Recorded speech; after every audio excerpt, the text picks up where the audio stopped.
What really happened on Titanic? The true story behind history's most famous disaster. The ocean never shouted. It whispered. And on one freezing April night in 1912, those whispers became the final sound heard by more than 1,500 people who believed they were sailing aboard the safest ship ever built. For more than a century, the sinking of the Titanic has lived somewhere between history and legend. Millions know the famous image of a magnificent ship disappearing beneath the Atlantic Ocean. They remember the orchestra playing until the very end.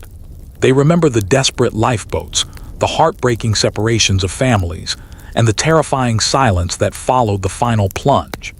Yet the real story is far more astonishing than the myths that have surrounded it for generations. This is not simply the story of a ship. It is the story of ambition that challenged nature. It is the story of engineers who believed they had built the greatest machine humanity had ever seen.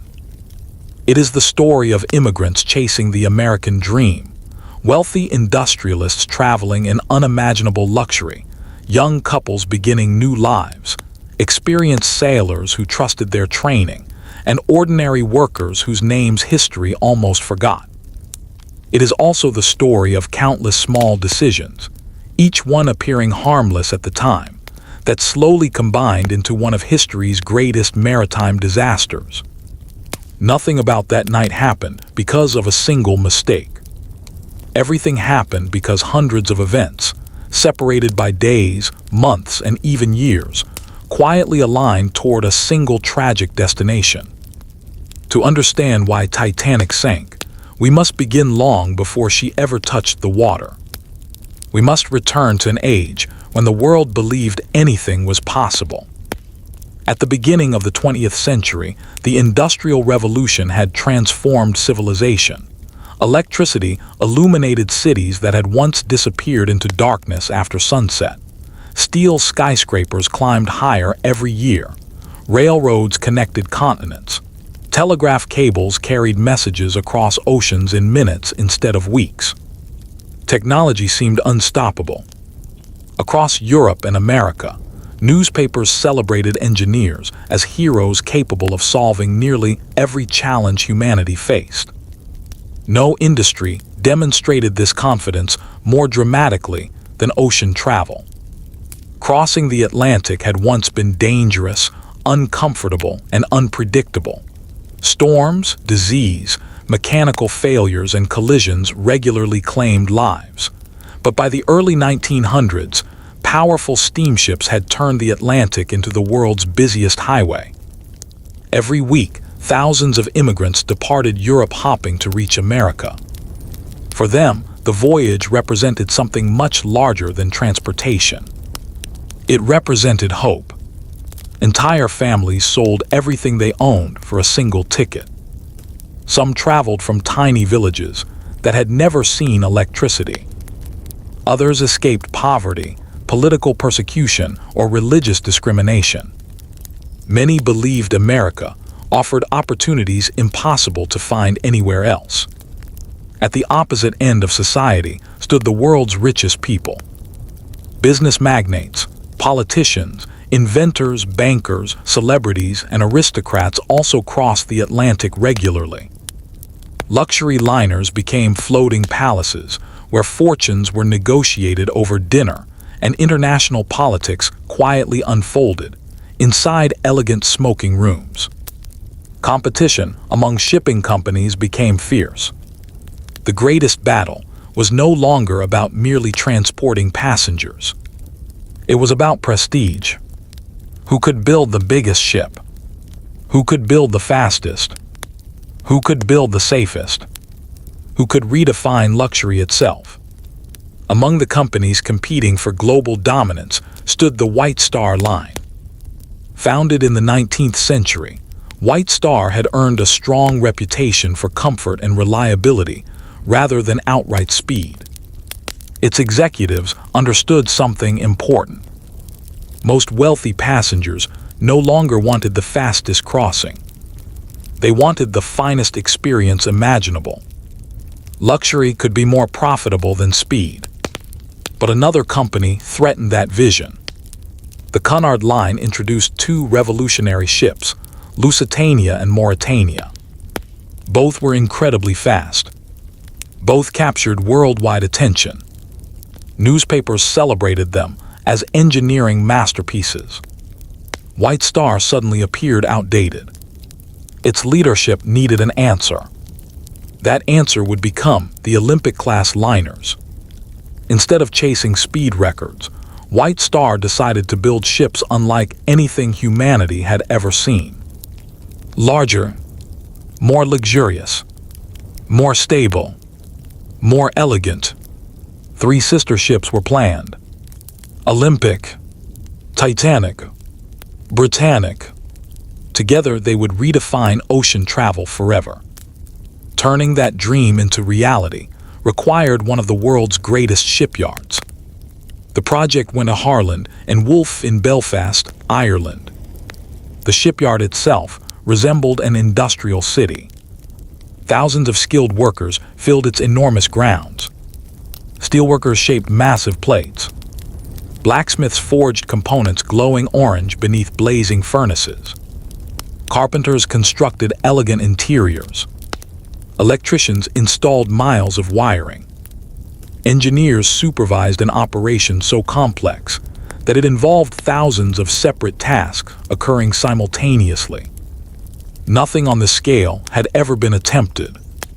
Special construction gantries had to be built simply because existing facilities were too small. New cranes were installed.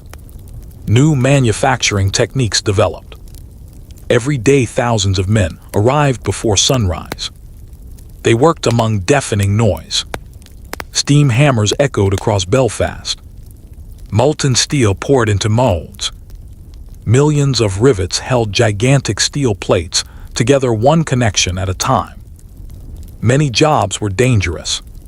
Safety standards of the early 20th century were far below modern expectations. Falls, crushed limbs, and fatal accidents were accepted as unfortunate realities of industrial work. Several workers lost their lives during construction. Many others suffered permanent injuries. History often remembers the passengers. Far fewer remember the laborers whose hands actually created Titanic. As the enormous hull slowly rose above the shipyard, crowds gathered outside simply to watch. People struggled to comprehend its scale. Photographs barely captured the experience. Standing beside Titanic was like standing beneath a steel mountain. The ship stretched nearly 4 city blocks long. Its height towered over surrounding buildings. Its weight exceeded 46,000 tons. Everything about it shattered previous expectations. Visitors stared upward at gigantic funnels. Massive propellers taller than adult men. Thousands of windows. Hundreds of rooms. Restaurants. Lounges. Reading rooms. Turkish baths. A swimming pool. Luxury suites rivaling the finest hotels in Europe. Some first-class passengers would enjoy private promenades unavailable to anyone else on board. Meanwhile, third-class accommodations exceeded first-class standards found on many competing ships. This mattered enormously. Most immigrants expected cramped, unsanitary conditions during Atlantic crossings. Titanic offered clean cabins, better food, fresh ventilation, and respectable facilities. Compared with older immigrant ships, it represented extraordinary progress. The engineering hidden beneath the beautiful interiors proved even more impressive. Titanic contained 16 major watertight compartments separated by steel bulkheads. Powerful automatic doors could close rapidly if flooding occurred. The design allowed several compartments to flood without threatening the vessel's survival. Newspapers soon embraced a dramatic phrase: practically unsinkable. Interestingly, the company itself rarely advertised Titanic as literally unsinkable. Instead, journalists and enthusiastic observers popularized the description. Over time, Public confidence transformed cautious engineering optimism into absolute certainty. Many people genuinely believed no ordinary accident could destroy such a vessel. History would later remember that confidence as tragic irony.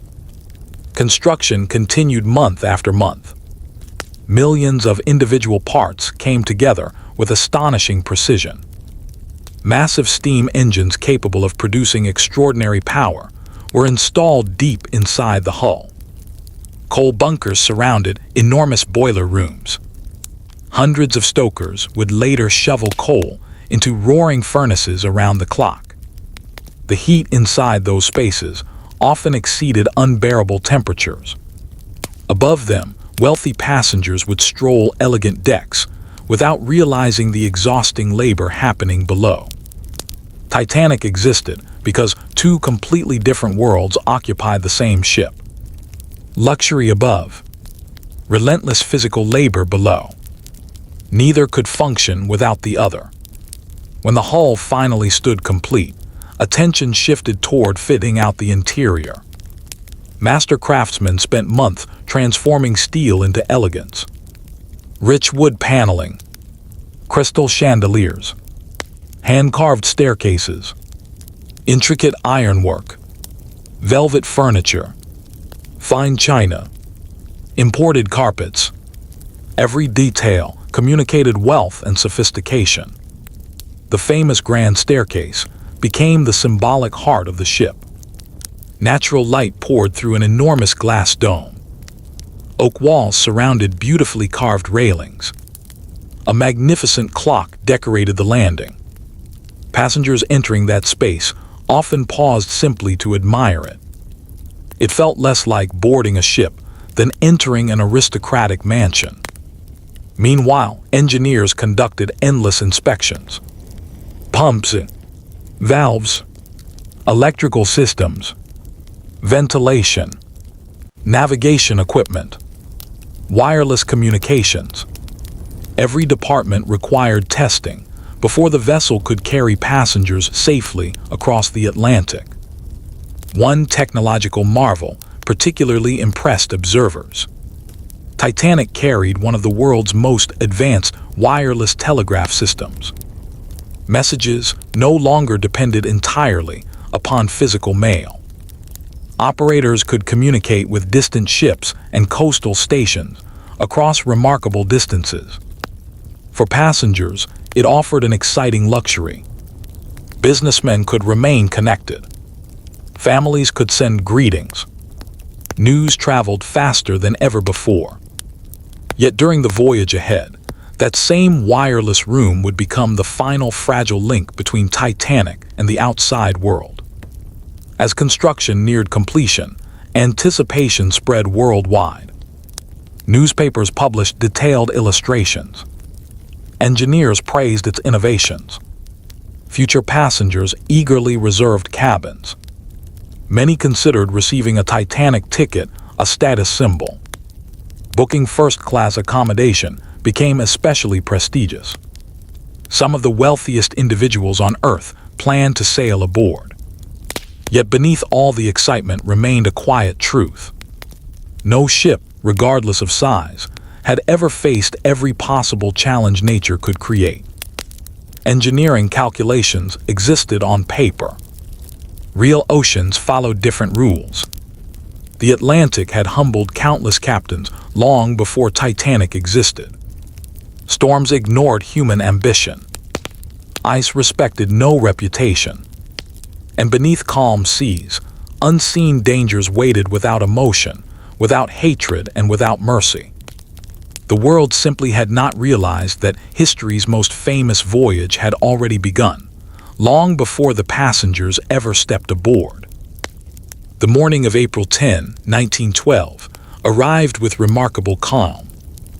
In the bustling port of Southampton, England, thousands of people filled the docks before sunrise. Some came to board the newest and largest passenger ship in the world. Others came only to witness history. Street vendors sold newspapers carrying enormous headlines about the magnificent new liner. Families embraced one another through tears and smiles.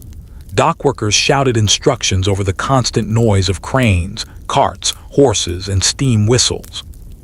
Everyone seemed aware that this was no ordinary departure. Titanic was more than a ship. She represented the confidence of an entire civilization. For the White Star Line, she was proof that British engineering remained unmatched. For wealthy travelers, she symbolized prestige. For immigrants, she represented hope. For journalists, she was the biggest story of the year. And for the more than 2,000 people preparing to board, she would soon become their entire world. From a distance, Titanic looked almost unreal. Her black hull stretched across the harbor like a moving city. Above it rose 4 enormous funnels painted buff with black tops. Only 3 were connected directly to the ship's boilers. The 4th served mainly for ventilation and to enhance the ship's balanced appearance. Few passengers knew this detail. To them, all 4 funnels symbolized overwhelming power. The ship measured nearly 882 feet 9 inches, 269 meters in length. Her beam exceeded 92 feet. From the keel to the top of her funnels, she stood taller than many city buildings of the era. No photograph fully conveyed the sensation of standing beneath her towering hull. People instinctively looked upward. Children pointed. Adults stood speechless. Some travelers later recalled that boarding Titanic felt less like entering a vessel and more like walking into a grand hotel that happened to float. By early morning, passengers began arriving according to class. The difference between those classes reflected the social structure of the early 20th century. First-class passengers often arrived in elegant motorcars or horse-drawn carriages. Many traveled with servants carrying expensive luggage. Porters carefully loaded fine leather trunks, polished suitcases, hat boxes, walking sticks, and valuable personal belongings. Among them were some of the richest individuals on Earth. Industrialists, bankers, business executives, politicians, artists, authors, millionaires whose fortunes helped shape the global economy. Some were returning to America after extended European vacations. Others traveled for business opportunities worth millions of dollars. Second-class passengers formed a different picture. Many were teachers, professors, clergy members, engineers, government officials, merchants, and successful professionals. Their accommodations were comfortable enough to surpass first-class cabins found aboard many older ships. Titanic offered them libraries, smoking rooms, spacious dining areas, and attractive promenades. Then came third class. Unlike popular myths created by later films, Titanic's third-class accommodations were among the best available anywhere in the world at that time. Families occupied clean cabins rather than enormous communal dormitories common on older immigrant ships. Meals were nutritious. Ventilation was modern. Medical inspections occurred before boarding to reduce the spread of infectious disease. Many third-class passengers had never experienced such comfort. For countless immigrants, Titanic represented the first step toward a completely different future. They carried everything they owned: small wooden trunks, family photographs, letters from relatives already living in America, religious books, simple clothing, dreams impossible to measure. Entire generations believed their future began the moment Titanic left Southampton. Among the passengers stood young couples beginning married life, children experiencing their first sea voyage, widows hopping for fresh starts, farmers seeking opportunity, craftsmen searching for employment, students pursuing education. Every face carried a story. Few imagined those stories would soon become part of history itself. At approximately noon, final preparations accelerated. Cargo disappeared into enormous storage compartments. Mail bags containing thousands of letters filled dedicated postal rooms. Fresh food continued arriving until the final hours. The quantities astonished even experienced dock workers. Thousands of pounds of fresh meat, fish, vegetables, fruit, butter, milk, tea, coffee, fine wines, champagne, thousands of eggs, tons of potatoes, hundreds of loaves of bread prepared daily. Titanic's kitchens resembled those of a luxury city hotel rather than a passenger ship. Feeding more than 2,000 people across the Atlantic required extraordinary planning. Hidden below passenger decks, hundreds of cooks, bakers, butchers, waiters, pantry workers, cleaners, engineers, electricians, and firemen prepared for days of non-stop work.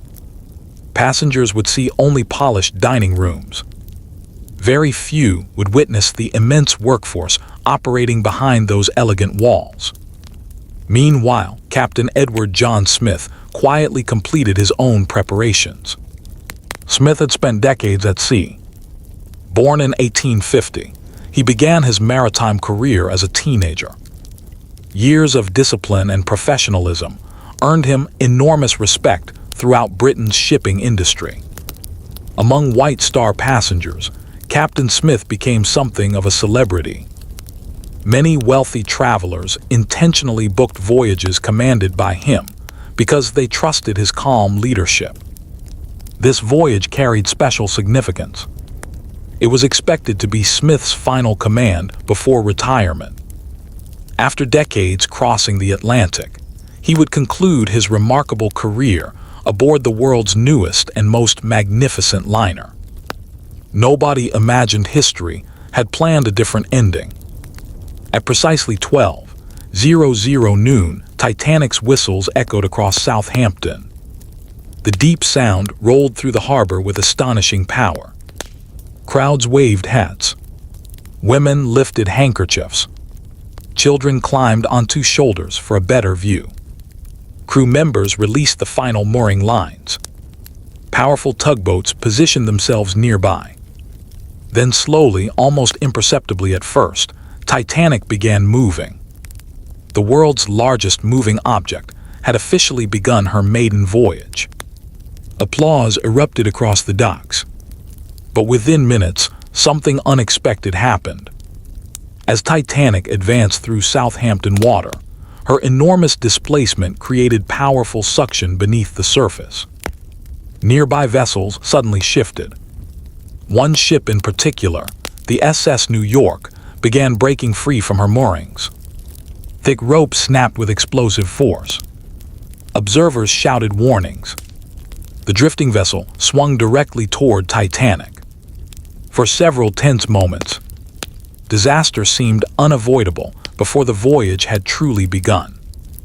Captain Smith reacted immediately. Orders rang across the bridge. Engines reversed. Tugboats rushed into position. Crew members fought desperately to regain control. The distance between the two ships narrowed alarmingly. Passengers watched from the decks in complete silence. Some later admitted they held their breath. At the last possible moment, the tugboat succeeded. The New York stopped only a short distance from Titanic. Collision avoided. Relief spread across both ships. Many dismissed the incident as an unfortunate coincidence. Others quietly wondered whether it represented a bad omen. History remembers it as the first warning. After the excitement faded, Titanic continued toward the English Channel. Soon, the busy harbor disappeared behind her. Open water stretched toward the horizon. Inside the ship, passengers eagerly explored. The grand staircase attracted constant admiration. Its polished oak gleamed beneath natural light. Elegant bronze cherubs decorated carved panels. Every detail reflected extraordinary craftsmanship. First-class passengers wandered luxurious corridors lined with richly furnished lounges. Some visited the famous reception room. Others examined the Turkish baths. The gymnasium fascinated many guests. It featured rowing machines, stationary bicycles, electric horses, and mechanical camels designed to simulate riding. To early 20th century travelers, these attractions represented cutting-edge luxury. Children laughed with excitement. Adults marveled at the sophistication. Meanwhile, third-class passengers organized themselves into cabins.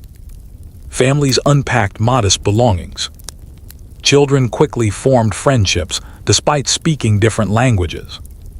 Irish songs blended with Scandinavian conversations. Italian families prepared meals for young children. Arabic, Finnish, Swedish, English, French, German, and dozens of other languages echoed through lower corridors. Titanic carried not only people, but cultures from across Europe and beyond. It became a floating portrait of the world in 1912.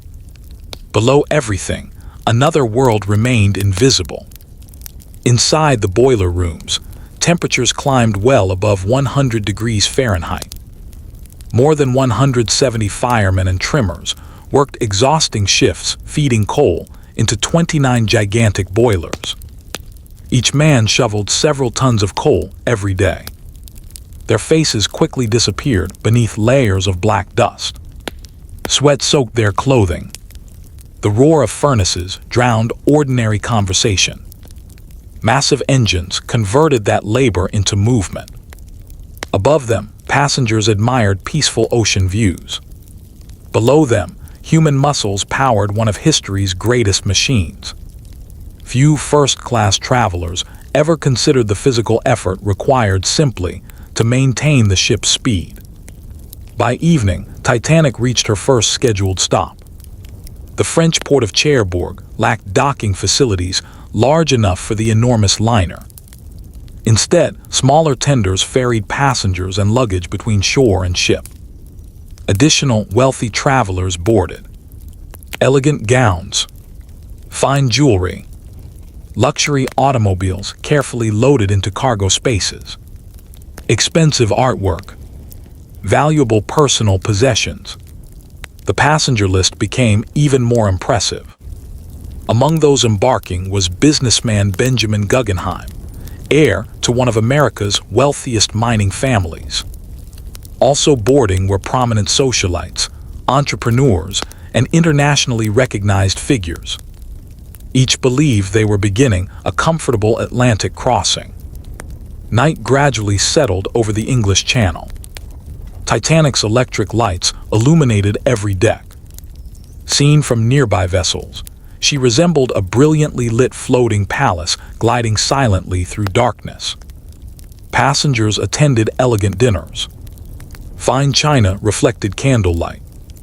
Multiple courses arrived flawlessly prepared. Professional musicians performed gentle music. Waiters moved with remarkable precision. Elsewhere, immigrants gathered in common areas, singing traditional songs from homelands they might never see again. Children laughed. Friends played cards. Young couples leaned against railings watching stars emerge over calm seas. Everything suggested a perfect voyage. No one could see the invisible path, already forming hundreds of miles ahead in the cold North Atlantic. Far to the west, enormous glaciers in Greenland had spent centuries slowly releasing ancient ice into the sea. Some icebergs were older than entire civilizations. Ocean currents carried them southward year after year. Most melted harmlessly. Some drifted into busy shipping lanes. That spring, unusually cold conditions and favorable currents had created one of the largest iceberg seasons in recent memory. Captains across the Atlantic began reporting dangerous ice fields by wireless telegraph. Message after message traveled through the air. Coordinates, warnings, descriptions of enormous floating mountains of ice. Many ships adjusted their routes accordingly. The reports accumulated quietly. None of the passengers aboard Titanic knew those warnings already existed. For now, however, the voyage appeared flawless. The sea remained calm. The engines beat with reassuring rhythm. Laughter echoed through luxurious halls. Hope filled every cabin. And somewhere beyond the darkness, the North Atlantic waited with a patience that only nature possesses. The first full day at sea began beneath a sky so clear that many passengers later remembered it as almost unreal. Sunlight reflected from the Atlantic like polished silver. Gentle waves rolled beneath Titanic's enormous hull, producing barely enough motion to remind anyone they were crossing one of the world's most unpredictable oceans. For those on board, the voyage quickly settled into a comfortable routine. Breakfast began early. Stewards quietly moved through first-class corridors, knocking politely before entering cabins with hot water and fresh towels. Wealthy passengers dressed carefully before making their way to elegant dining rooms where silver coffee pots, fresh fruit, smoked fish, eggs, pastries, and fine china awaited them. Some lingered over newspapers printed on board from the latest wireless news received during the night. Others discussed international politics, business investments, or the booming American economy. Very few conversations centered on danger. There seemed to be none. Outside, passengers gathered along the promenade decks, wrapped in coats against the cool Atlantic breeze. Deck chairs lined the open spaces. Some guests buried themselves in novels. Others played shuffleboard or simply watched the endless horizon. For many, the greatest attraction was Titanic herself. Passengers spent hours exploring areas they had not yet seen. The ship was astonishingly easy to become lost inside. Its long corridors stretched seemingly forever. Grand staircases connected multiple decks. Elegant lounges opened into reading rooms, cafes, smoking rooms, writing rooms, and luxurious suites unlike anything ever built aboard a ship. Even experienced travelers admitted they had never seen anything comparable. Below deck, however, another morning unfolded.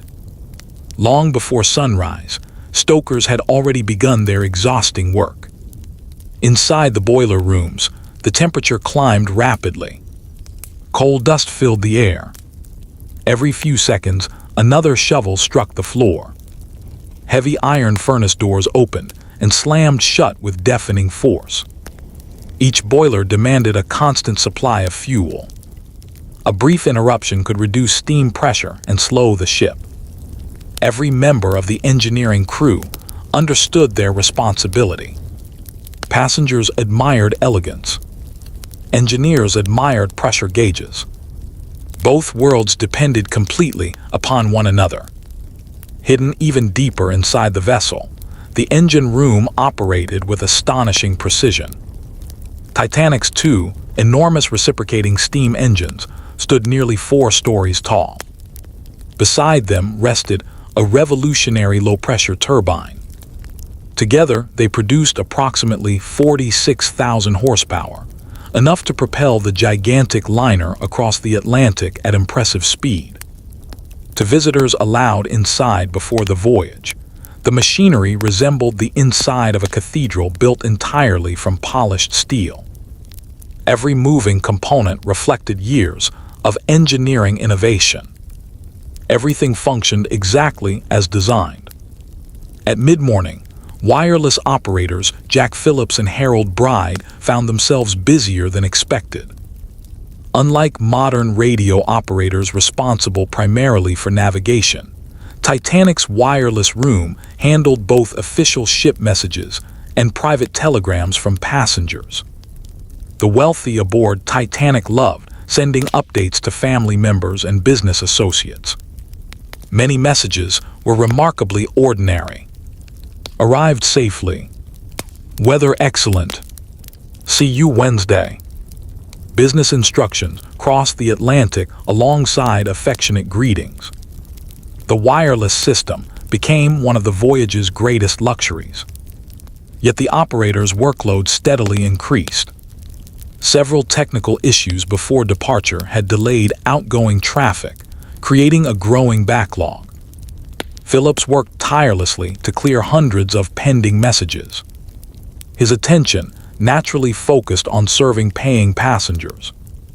Meanwhile, ice warnings from other ships also arrived throughout the day. Each contained positions of floating ice or reports describing fields of dangerous pack ice farther west. Most warnings reached the bridge. Some were posted for navigational reference. Others became buried beneath the constant flow of wireless traffic. None appeared particularly alarming by themselves. Icebergs were common in the North Atlantic during spring. Experienced captains encountered them regularly. Captain Edward Smith examined several reports personally. Nothing suggested immediate danger. Titanic remained well east of the reported ice. The voyage continued normally. Around lunchtime, first-class passengers gathered beneath glittering chandeliers for another extraordinary meal. The menu reflected the confidence of Edwardian luxury. Oysters, consommé, fresh salmon, roasted lamb, duckling, fine cheeses, fresh fruit, elegant desserts. French wines accompanied multiple courses. Professional waiters served each table with military precision. Across the ship, second-class passengers enjoyed meals superior to those found in many expensive hotels. Third-class passengers also ate remarkably well compared with immigrant voyages of previous decades. Fresh bread, roast beef, stews, potatoes, vegetables, tea, simple but satisfying food. For many immigrants, these meals exceeded anything they expected during an Atlantic crossing. Children adapted quickly to life aboard. They transformed open spaces into playgrounds. Games echoed through corridors. Parents relaxed more than they had in months. The sea remained calm. The ship seemed almost motionless. It was easy to believe they traveled aboard the safest vessel ever constructed. During the afternoon, Captain Smith made his customary rounds. He visited the bridge, inspected weather conditions, spoke briefly with officers, exchanged greetings with familiar first-class passengers. His calm confidence reassured everyone around him. Crew members respected him deeply. Passengers admired him. Newspapers often referred to him as the millionaire's captain, because wealthy travelers specifically requested voyages under his command. Few officers anywhere possessed such experience. Smith had spent decades crossing precisely these waters. If anyone understood the Atlantic, surely it was him. Far below deck, however, men loading coal into the furnaces rarely thought about luxury or prestige. Their world consisted of heat, noise, and relentless physical labor. Each shovel of coal disappeared into blazing furnaces, exceeding temperatures of 2,000 degrees Fahrenheit. Sweat poured from exhausted faces, despite the freezing ocean surrounding them outside. Some workers stripped down to undershirts despite company regulations. Others drank enormous quantities of water simply to remain standing. Few passengers would ever know their names. Yet without them, Titanic could not move even a single mile. As evening approached, the Atlantic rewarded passengers with another spectacular sunset. Orange light spread across calm water. Photographers attempted to capture the scene. Couples gathered quietly along railings. Children pointed toward distant seabirds following the ship. The mood remained cheerful. Music drifted through first-class lounges. Gentle laughter echoed across polished decks. Dinner once again became a social event lasting several hours. Ladies wore elegant evening gowns. Gentlemen appeared in tuxedos and formal jackets. Conversations filled magnificent dining rooms illuminated by electric light. The atmosphere resembled London's finest hotels. Elsewhere aboard ship, third-class passengers created entertainment of their own. Traditional Irish fiddles accompanied dancing. Scandinavian folk songs blended with English melodies. Young immigrants laughed together despite language barriers. Many dreamed aloud about America. Some planned to become farmers. Others hoped to work in factories, mines, railroads, or construction. Several carried addresses of relatives waiting in New York. Entire futures rested only a few days away. Late that evening, another wireless message arrived. This one came from a ship navigating farther west. Again, it warned of extensive ice. Again, the information reached Titanic. Again, the voyage continued unchanged. At the time, nothing about this decision seemed extraordinary. Modern readers often imagine that every iceberg warning should have triggered immediate alarm. History is rarely that simple. Transatlantic shipping had operated through iceberg regions for decades. Captains relied upon lookout crews, favorable visibility, and experience. Altering schedules unnecessarily carried financial consequences. Ocean liners maintained reputations through punctuality. Passengers expected ships to arrive exactly as advertised. Titanic continued steaming westward at nearly 22 knots, well below her maximum capability, but still fast enough to maintain schedule. Nobody on board interpreted that speed as reckless. To experienced officers, conditions still appeared acceptable. Night settled quietly. The sky remained perfectly clear. Stars filled every corner of the heavens. No moon rose to illuminate the sea. Without moonlight, the Atlantic transformed into a vast black mirror. Beautiful, peaceful, silent. Yet those same conditions carried a hidden danger few people understood. When waves strike the base of an iceberg, they normally create white foam visible even during darkness. But on an unusually calm night, almost no waves break.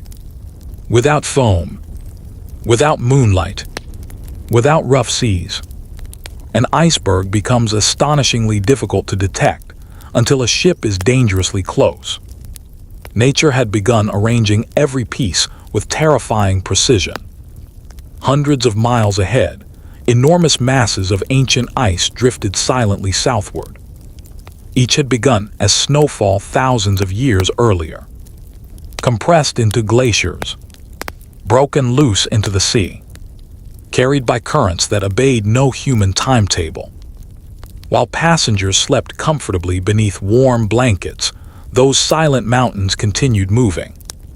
Foot by foot, hour by hour, directly toward one of history's greatest engineering achievements. Neither knew the other existed. Not yet. But somewhere beyond the horizon, the distance between them was growing smaller with every revolution of Titanic's massive propellers. The morning of Sunday, April 14, 1912, dawned brighter than anyone could have imagined. It would become the last full day of Titanic's life. No one aboard knew it. The Atlantic looked almost perfectly peaceful. A light breeze drifted across the decks, and the sun rose over an ocean that appeared calm enough to convince even experienced sailors that nature had chosen to be kind. Passengers awoke to another ordinary morning. For them, the voyage had become wonderfully predictable. Breakfast, a walk on deck, reading, conversations, afternoon games, tea, dinner, music, sleep. Within less than 24 hours, that comfortable routine would disappear forever. Captain Edward Smith rose early and reviewed the latest weather information with his officers. The reports showed something unusual. The temperature ahead was dropping steadily. Several ships operating farther west had transmitted additional wireless messages describing heavy ice, drifting bergs, and large fields of pack ice. None of those reports suggested immediate danger, but together they painted a picture of an Atlantic that was becoming increasingly crowded with ice. The bridge officers carefully marked the reported positions on navigation charts. The information mattered, but it did not necessarily demand panic. During that era, experienced captains routinely sailed through regions where ice had been reported. Navigation depended upon observation, judgment, and maintaining careful lookouts. The ocean remained wide. An iceberg occupied only a tiny point within thousands of square miles. For decades, thousands of successful crossings had reinforced the belief that good seamanship could safely guide ships through such waters. Meanwhile, life aboard Titanic continued exactly as passengers expected. In first class, Sunday represented elegance at its finest. Many guests attended religious services, held inside one of the luxurious public rooms. Captain Smith himself participated, reading prayers to assembled passengers. The atmosphere felt peaceful. Sunlight streamed through large windows. The polished wood interiors glowed warmly. Soft voices echoed respectfully through the room. Some passengers later remembered the service with extraordinary clarity. Looking back after the disaster, they recalled every word, every hymn, every expression upon the captain's face. At the time, however, it felt like nothing more than another pleasant Sunday morning at sea. Outside, the promenades filled once again. Women wrapped themselves in fashionable coats against the increasingly cool breeze. Gentlemen discussed politics, finance, horse racing, and European affairs. Children chased one another beneath the careful eyes of parents. Photographers continued documenting the remarkable voyage. Everywhere people smiled. The ship had already developed its own small community. Strangers had become acquaintances. Acquaintances had become friends. The Atlantic seemed almost too calm. Experienced sailors occasionally glanced across the water with quiet curiosity. There was something unusual about the sea. Normally, even on pleasant days, gentle swells rolled endlessly across the North Atlantic. Today, however, the surface appeared almost flat, like polished glass. Beautiful, but strangely unnatural.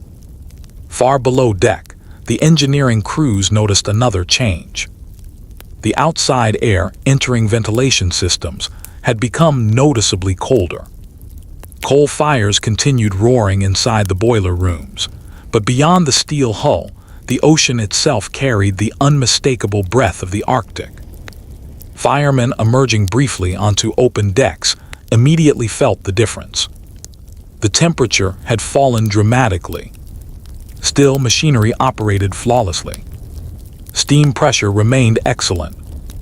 Titanic maintained her westward course with steady confidence. Around midday, wireless operator Jack Phillips continued battling the growing backlog of passenger telegrams. Business messages, family greetings, social updates, requests awaiting transmission to stations in North America.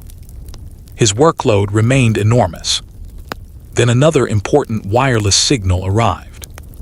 This time it came from the RMS Baltic. The message described large quantities of ice directly along the shipping routes. Captain Smith personally reviewed the warning. He reportedly showed it to White Star Line Chairman J. Bruce Ismay, who happened to be traveling aboard Titanic. The information was certainly important. But again, nothing immediately suggested Titanic faced imminent danger. The ship remained many miles away. Throughout maritime history, captains constantly received similar reports. Navigation depended upon using them wisely, rather than abandoning schedules altogether.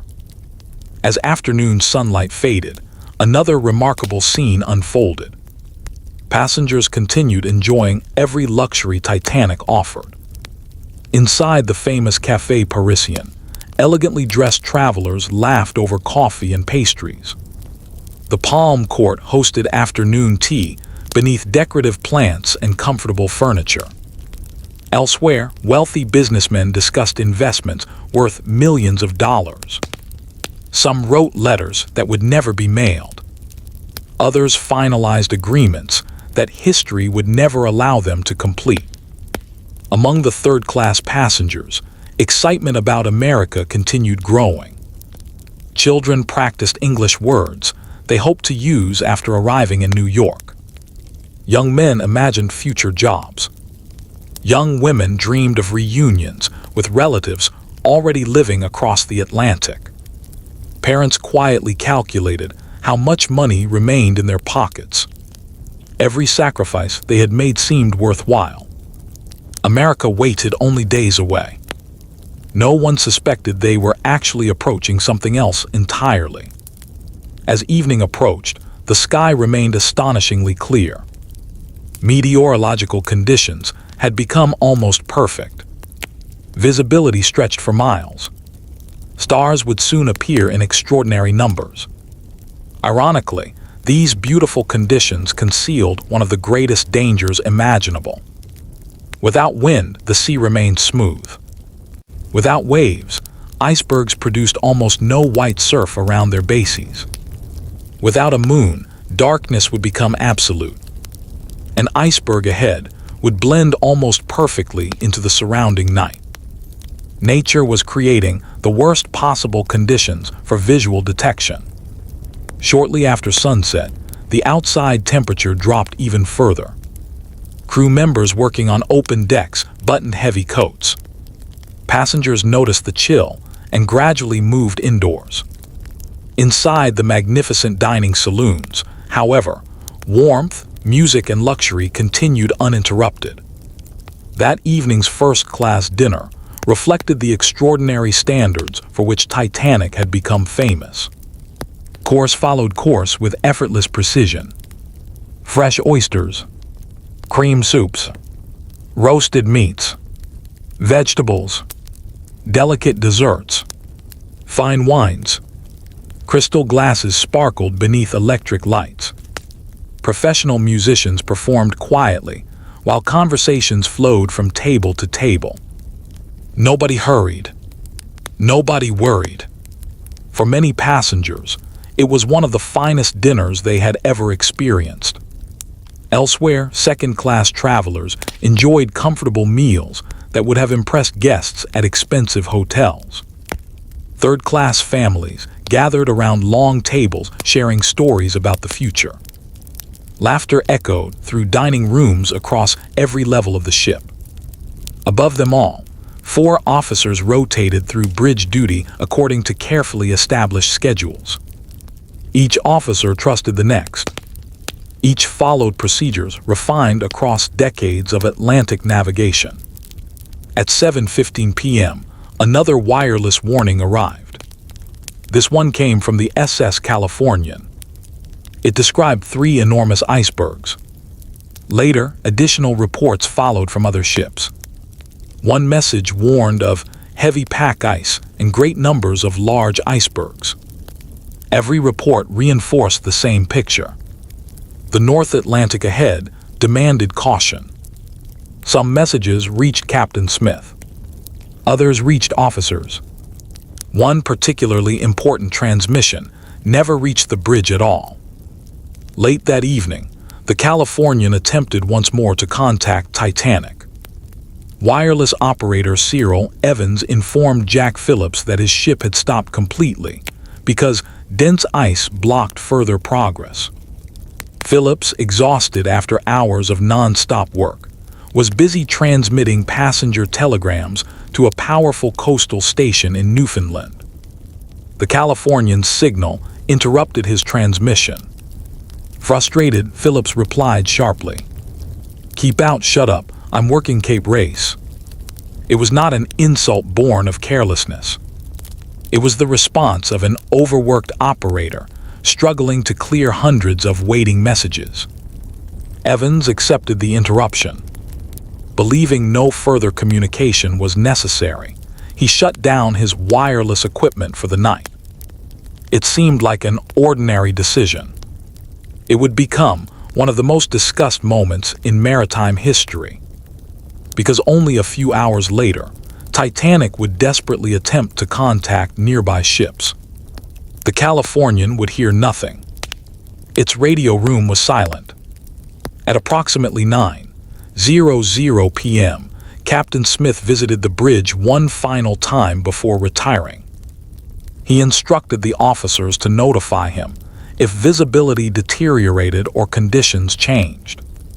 Everything still appeared normal. The sky remained cloudless. The engines continued beating steadily. The ship maintained nearly 22 knots. Smith left the bridge. He would never again command Titanic during ordinary navigation.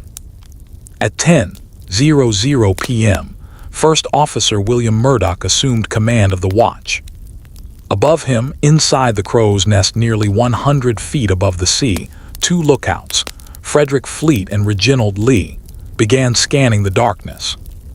They had no binoculars, not because someone believed they were unnecessary, but because a simple administrative oversight had left the key to the binocular locker unavailable before departure.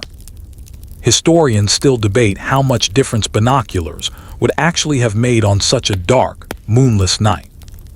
Experienced lookouts often relied more on the naked eye than magnification. Yet the missing binoculars would become another haunting detail in Titanic's story. The temperature continued falling. The sea remained unnaturally calm. The stars shone brilliantly overhead. Ahead lay only darkness.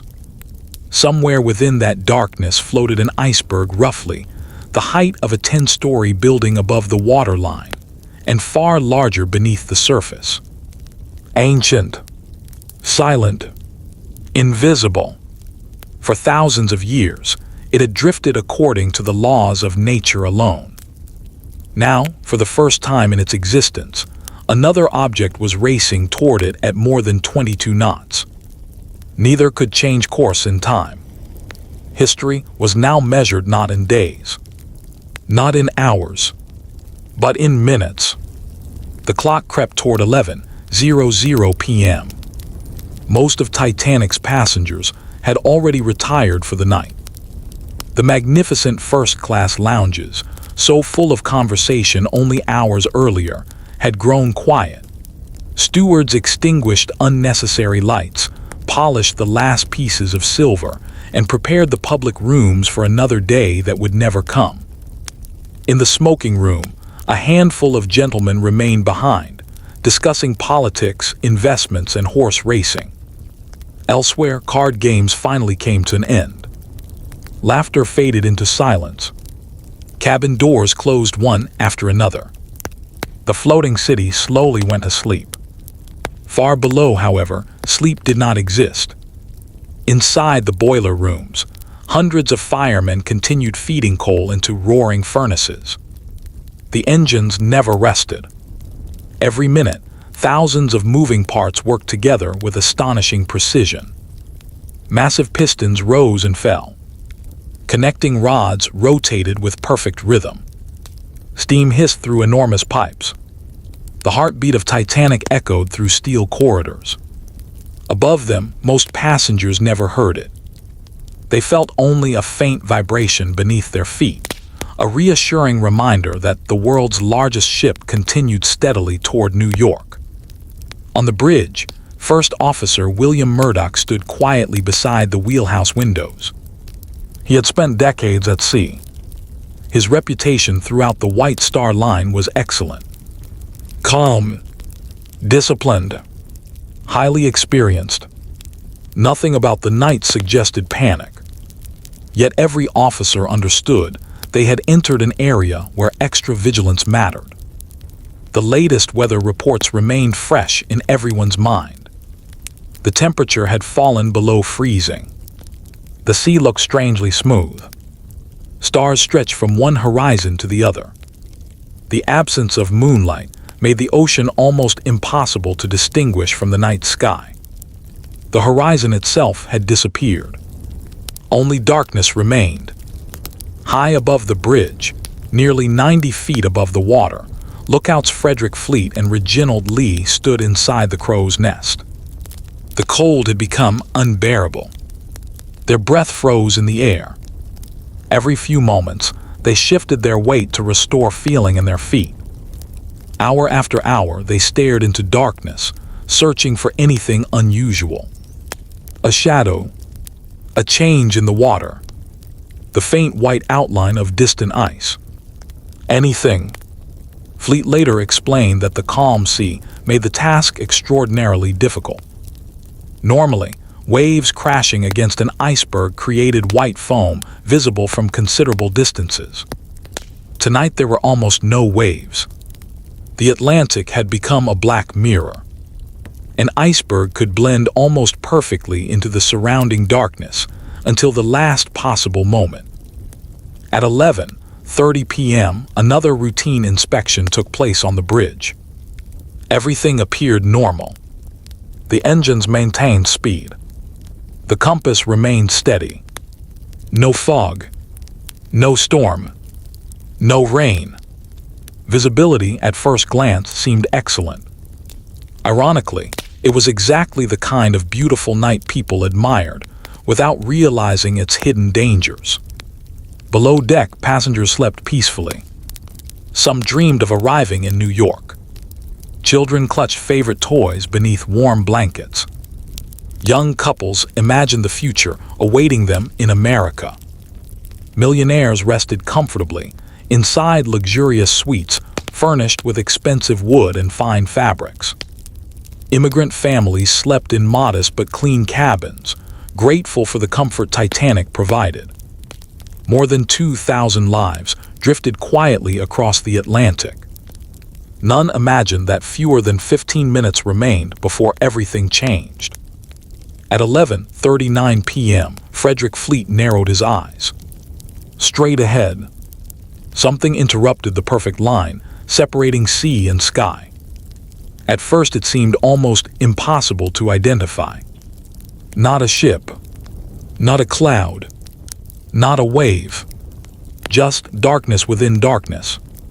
Seconds passed. The object became larger. Its outline slowly emerged against the stars.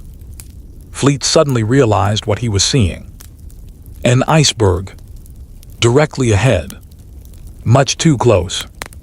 Without hesitation, he struck the warning bell in the crow's nest. 1 bell, 2 bells, 3 bells. The signal echoed sharply through the freezing night. Immediately afterward, he grabbed the telephone connected directly to the bridge. Bridge. First Officer Murdoch answered. Iceberg right ahead. The words lasted only seconds. History would remember them forever. Murdoch reacted instantly. He had no time for discussion. No opportunity to calculate. Only instinct. Only training. He ordered, hardest starboard. To modern readers, the command sounds backward. In 1912, however, steering commands referred to the position of the ship's tiller rather than the direction the bow would turn. The order caused Titanic's bow to swing left toward port. At nearly the same moment, Murdoch ordered the engine room to reverse the engines and instructed that the watertight doors be closed. Powerful electric mechanisms activated almost immediately. Heavy steel doors deep inside the ship began sliding downward, sealing compartments from one another. The engineering systems performed exactly as designed. Every second mattered. On the bridge, officers stared into darkness. The iceberg now towered directly ahead. Witnesses later described it as resembling a massive cliff of ice rising from the ocean. Some estimated its visible height at 50 to 100 feet above the waterline. The unseen portion, beneath the surface extended much deeper. Titanic responded. Slowly, painfully slowly. Despite her enormous size, the rudder bit into the water. The bow began turning. For one brief moment, it appeared the ship might actually clear the obstacle. Passengers sleeping inside their cabins felt almost nothing. Only a gentle change in motion. Some noticed a slight vibration. Others continued sleeping peacefully. Then, at approximately 11:40 p.m., the starboard side of Titanic brushed against the iceberg. There was no deafening explosion. No dramatic crash like later Hollywood films often portrayed. Instead, survivors described a strange grinding sensation. A long scraping sound, like an enormous hand slowly dragging across steel. Some passengers compared it to driving over rough gravel. Others barely noticed anything at all. Inside first-class lounges, a few glasses trembled. Ice cubes rattled gently inside drinking glasses. Sleeping passengers opened their eyes briefly before rolling over. Many believed the ship had simply stopped an engine. Above deck, however, chunks of ice tumbled onto the forward well deck. Crew members watched astonished as pieces scattered across the planks. Some passengers even kicked fragments playfully before realizing their significance. The collision itself lasted only a few seconds. Then Titanic moved beyond the iceberg. Silence returned. Behind the ship, the enormous mountain of ancient ice continued drifting exactly as it had for centuries. It bore only fresh scratches upon its frozen surface. Ahead, Titanic appeared unharmed. The engine slowed. The ship gradually lost speed. Some passengers looked through cabin windows wondering why the vibration had changed. Curiosity spread, but fear had not. Not yet. Below the waterline, where no passenger could see, the true disaster revealed itself. The iceberg had not sliced Titanic open like a knife. Instead, the tremendous force bent steel plates inward. Rows of rivets failed. Seams separated.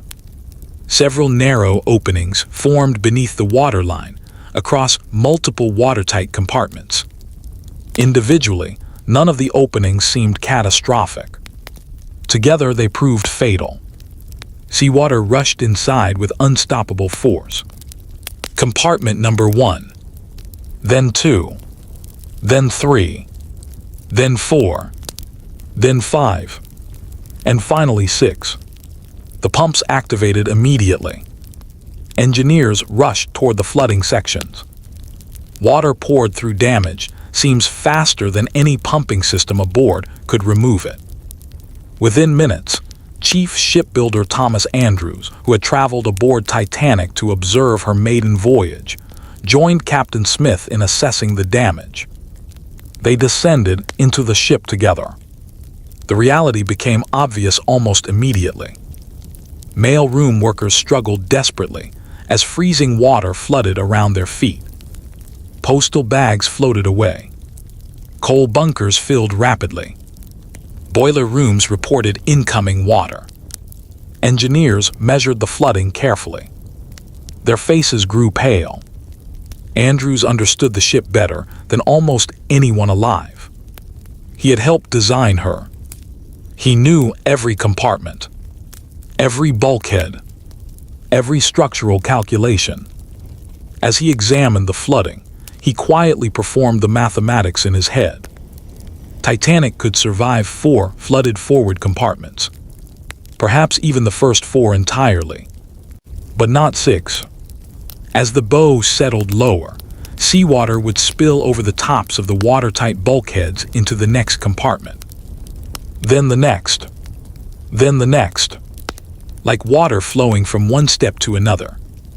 The watertight design, revolutionary for its time, had one critical limitation.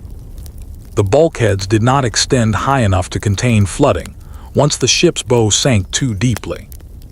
The conclusion became unavoidable. Titanic was doomed. Thomas Andrews reportedly turned toward Captain Smith with devastating calm. The ship had perhaps an hour and a half. Maybe two. No more. For a few seconds, neither man spoke. Outside, the stars still glittered across a perfectly clear sky. Most passengers remained asleep. Music had stopped. Laughter had faded. The Atlantic looked as peaceful as ever. Yet beneath that peaceful surface, thousands of tons of icy seawater continued pouring relentlessly into the greatest passenger ship the world had ever built. The disaster was no longer a possibility. It had already begun. Captain Edward Smith stood motionless for several long seconds. Throughout more than 40 years at sea, he had experienced storms powerful enough to snap masts, mechanical failures that stranded ships far from land, and countless situations demanding calm judgment. Yet nothing in his extraordinary career had prepared him for what Thomas Andrews had just told him. The world's newest and most celebrated ocean liner could not be saved. Smith asked the question every captain would have asked. "Are you certain?" Andrews did not hesitate. He understood Titanic better than anyone aboard. Every watertight compartment, every bulkhead, every structural calculation had passed through his hands during construction. His answer was quiet. Yes. The flooding was already too extensive. The ship would sink. Captain Smith immediately shifted from preventing disaster to saving lives. His responsibility had changed completely.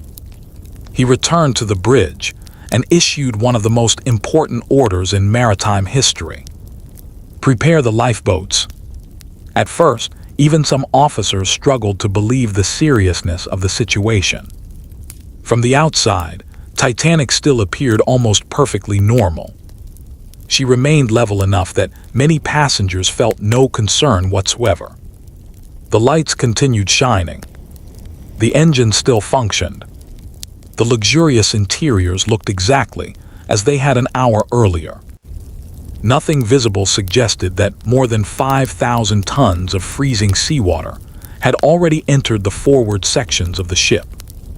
Below deck, however, the situation deteriorated by the minute. Mail clerks worked frantically to save registered mail, but the effort quickly became impossible. Heavy sacks floated through rising water before disappearing into darkness. In the forward boiler rooms, engineers and firemen struggled to keep steam pressure alive, while seawater advanced relentlessly. Some crews continued working, even after realizing they might never escape. Their efforts kept electricity flowing throughout the ship. Without them, Titanic would have gone dark almost immediately. Instead, lights remained brilliantly illuminated, allowing evacuation efforts to continue. Their sacrifice would save countless lives. Captain Smith next ordered the ship's wireless operators, Jack Phillips and Harold Bride, to send a distress call. Inside the Marconi wireless room, Phillips adjusted the powerful transmitter. Moments later, a message leapt invisibly into the night sky. CQD, CQD, CQD. CQD was the internationally recognized distress signal used before SOS became standard. The message identified Titanic and reported her position in the North Atlantic. Nearby ships immediately began listening. Some were too far away to help. Others changed course at once. Among those receiving the signal was the passenger liner RMS Carpathia. Its captain, Arthur Rostron, had already retired for the evening when a crew member rushed to awaken him. The message was brief. Titanic required immediate assistance. Rostron did not waste a second. He ordered Carpathia to turn toward Titanic at full speed. Every unnecessary electrical system aboard his ship was shut down to direct maximum steam power to the engines. Extra lookouts climbed to their stations. Medical supplies were prepared. Blankets gathered. Coffee and soup readied.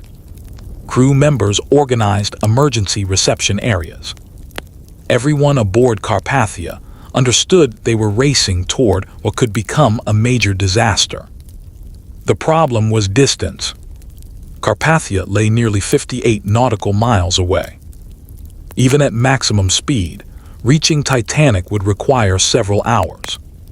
Time Titanic no longer possessed. Back aboard the sinking liner, another historic moment quietly occurred. Wireless operator Harold Bride jokingly suggested that Phillips try using the newer international distress signal, SOS. The code had only recently been adopted and remained unfamiliar to many operators. Phillips smiled and transmitted both. CQD, SOS, CQD, SOS. History would forever associate those three simple letters with maritime emergencies. Ironically, Titanic became one of the first major disasters to broadcast them. On the bridge, Captain Smith ordered officers to begin uncovering the lifeboats. Here the crew confronted another tragic reality. Titanic carried 20 lifeboats with space for approximately 1,178 people. More than 2,200 people were aboard.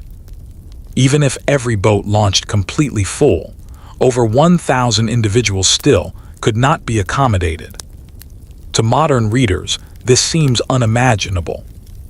Yet the explanation reflected maritime regulations of the era. British safety laws determined lifeboat requirements primarily by a ship's tonnage, not by the number of passengers aboard. Those regulations had become outdated as ships grew dramatically larger. Titanic technically exceeded the legal minimum. She complied fully with existing law. The law itself had failed to keep pace with engineering progress.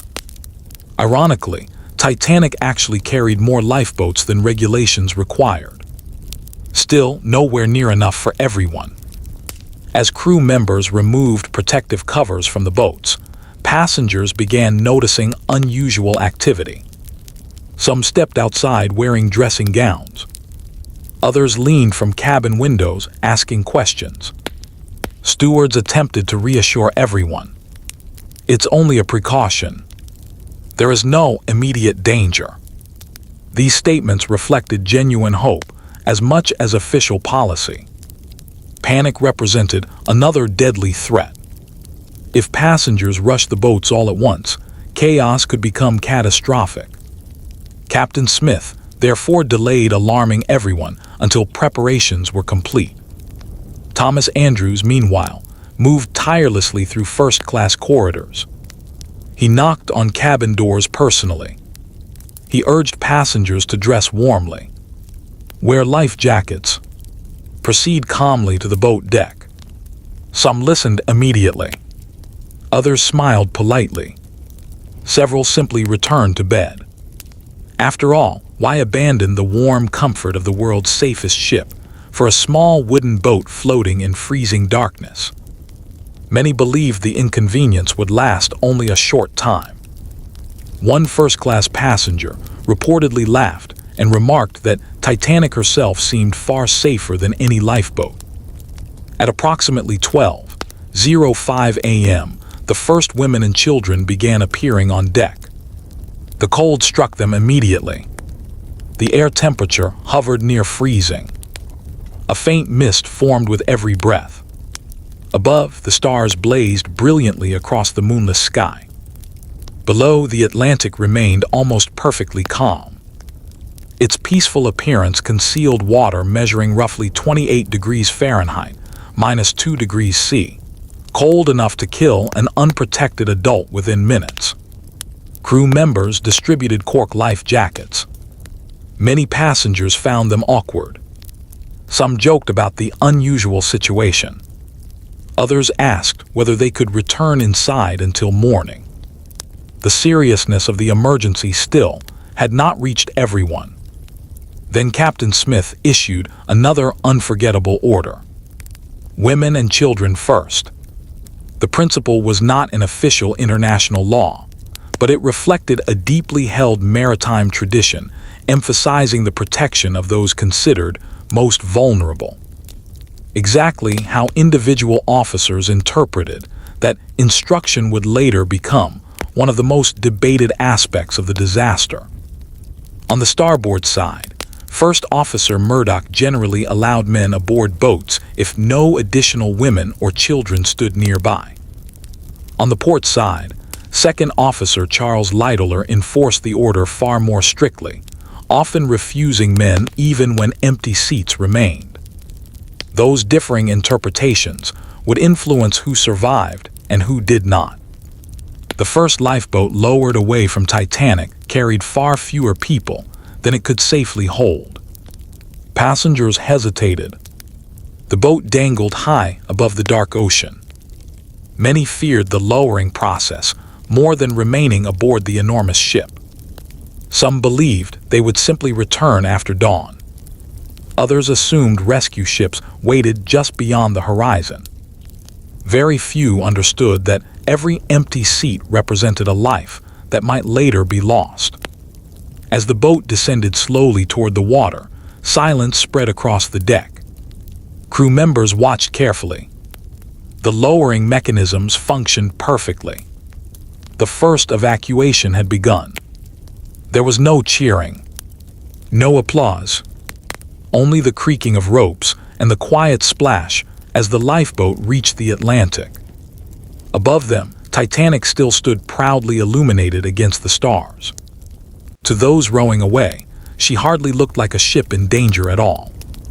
From a distance, she appeared magnificent. Her rows of electric lights glowed warmly. Music could still be heard faintly from somewhere inside. Smoke continued rising from the funnels. It was almost impossible to believe such a ship could disappear. Yet beneath the waterline, the bow continued settling deeper with every passing minute. The sea, patient and relentless, kept claiming more of the ship. And time was running out. The first lifeboat drifted away into the darkness, carrying far fewer people than it was designed to hold. From the water, those aboard looked back at Titanic in disbelief. She did not resemble a dying ship. Her thousands of electric lights still illuminated every deck. Music drifted faintly across the calm Atlantic. Warm yellow light poured from cabin windows, making the great liner appear almost peaceful against the freezing night. Several passengers in the boat questioned whether leaving had been the right decision. One woman quietly asked if they would return once the engines had been repaired. Another worried more about being stranded in the cold than about the condition of the ship itself.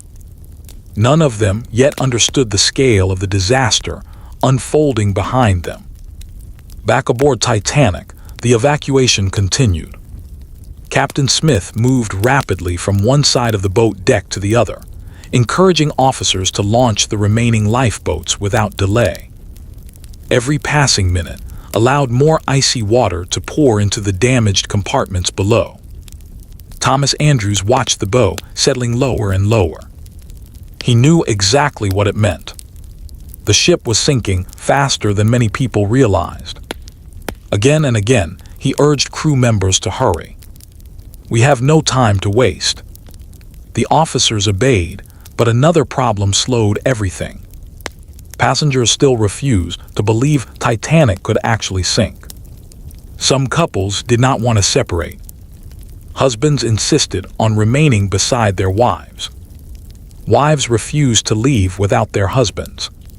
Families argued quietly beside the lifeboats.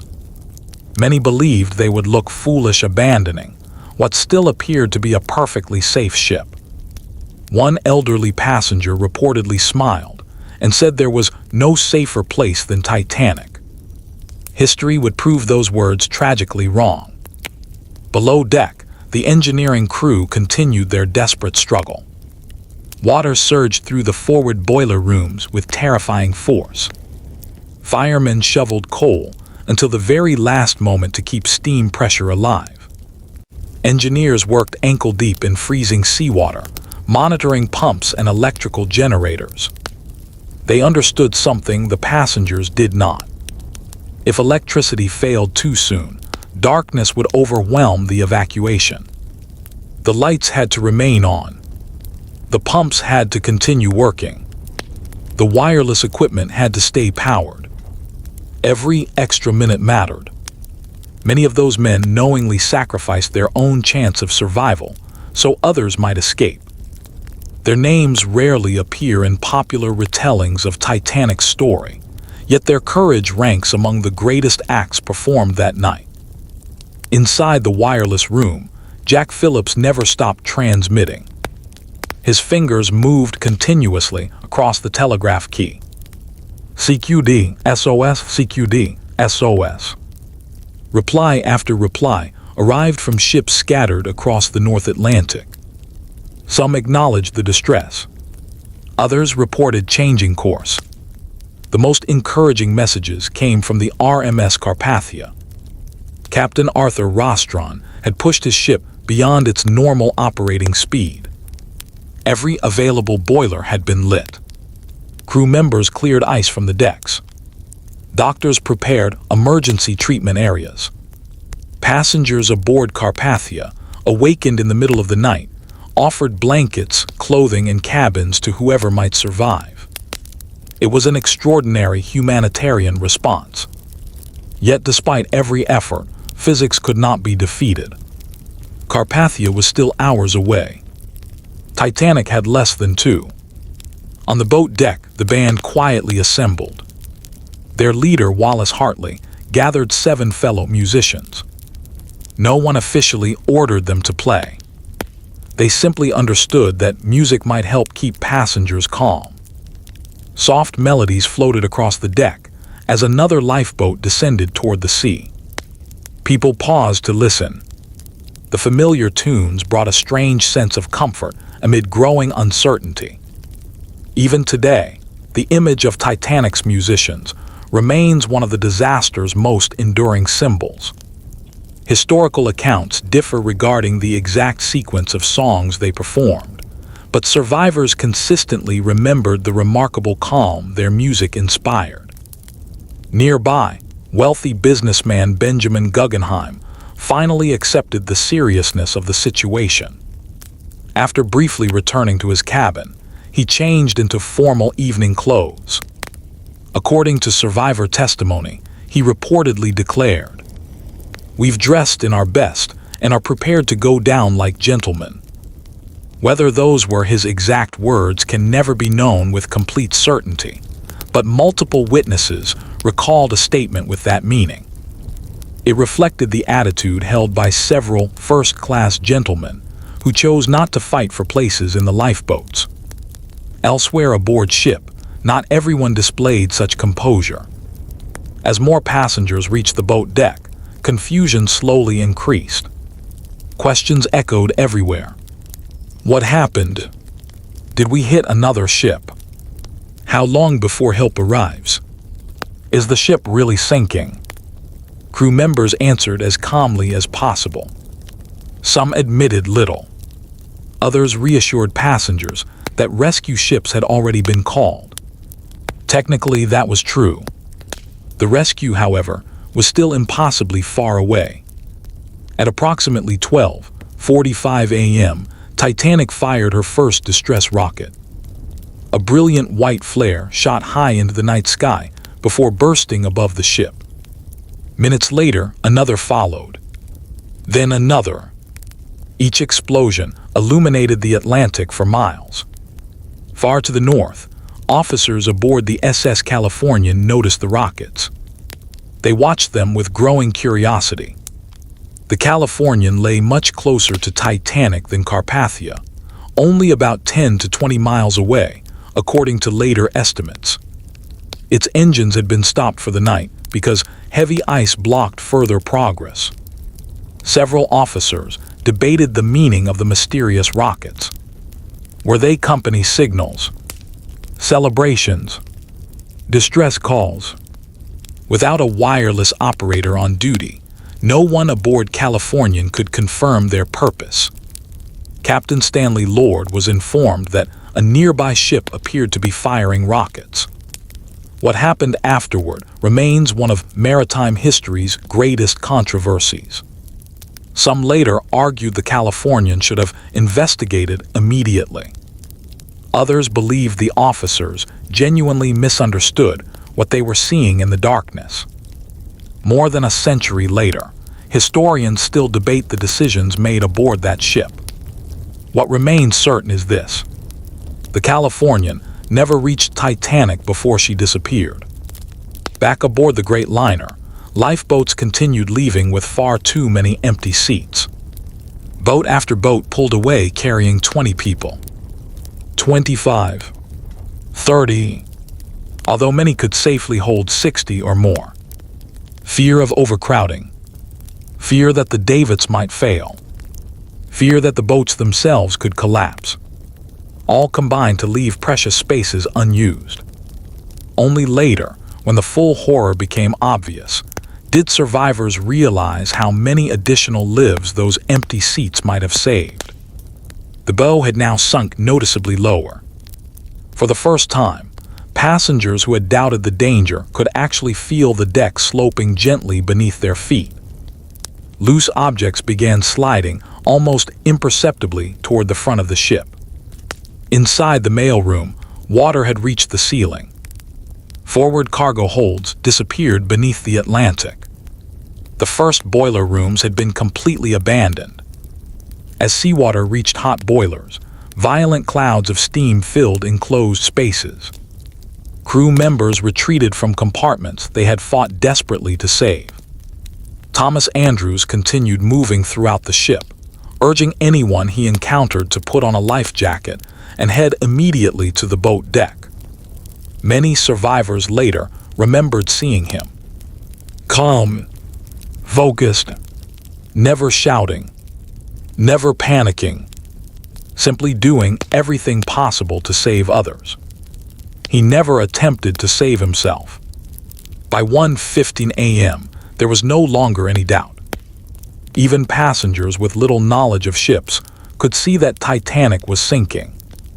The bow rode dramatically lower than before. The cold had become even more intense. The list of people waiting beside the remaining lifeboats grew longer. Children cried. Mothers clutched infants tightly beneath heavy blankets. Husbands embraced wives, knowing they might never meet again. Some promised they would see each other in New York. Others understood the truth, but lacked the words to say goodbye. Across the Atlantic, the stars continued shining with breathtaking beauty. The sea remained almost perfectly still. Nature offered no sign of the tragedy unfolding below. The greatest passenger ship ever built was slowly disappearing beneath a sky of extraordinary peace. And for hundreds still standing on her decks, the realization finally arrived. There would not be enough lifeboats. Not for everyone. The first lifeboat drifted away into the darkness, carrying far fewer people than it was designed to hold. From the water, those aboard looked back at Titanic in disbelief. She did not resemble a dying ship. Her thousands of electric lights still illuminated every deck. Music drifted faintly across the calm Atlantic. Warm yellow light poured from cabin windows, making the great liner appear almost peaceful against the freezing night. Several passengers in the boat questioned whether leaving had been the right decision. One woman quietly asked if they would return once the engines had been repaired. Another worried more about being stranded in the cold than about the condition of the ship itself. None of them yet understood the scale of the disaster unfolding behind them. Back aboard Titanic, the evacuation continued. Captain Smith moved rapidly from one side of the boat deck to the other, encouraging officers to launch the remaining lifeboats without delay. Every passing minute allowed more icy water to pour into the damaged compartments below. Thomas Andrews watched the bow settling lower and lower. He knew exactly what it meant. The ship was sinking faster than many people realized. Again and again, he urged crew members to hurry. "We have no time to waste."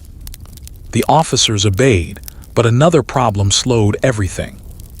Passengers still refused to believe Titanic could actually sink. Some couples did not want to separate.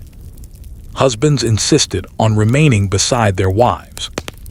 Wives refused to leave without their husbands.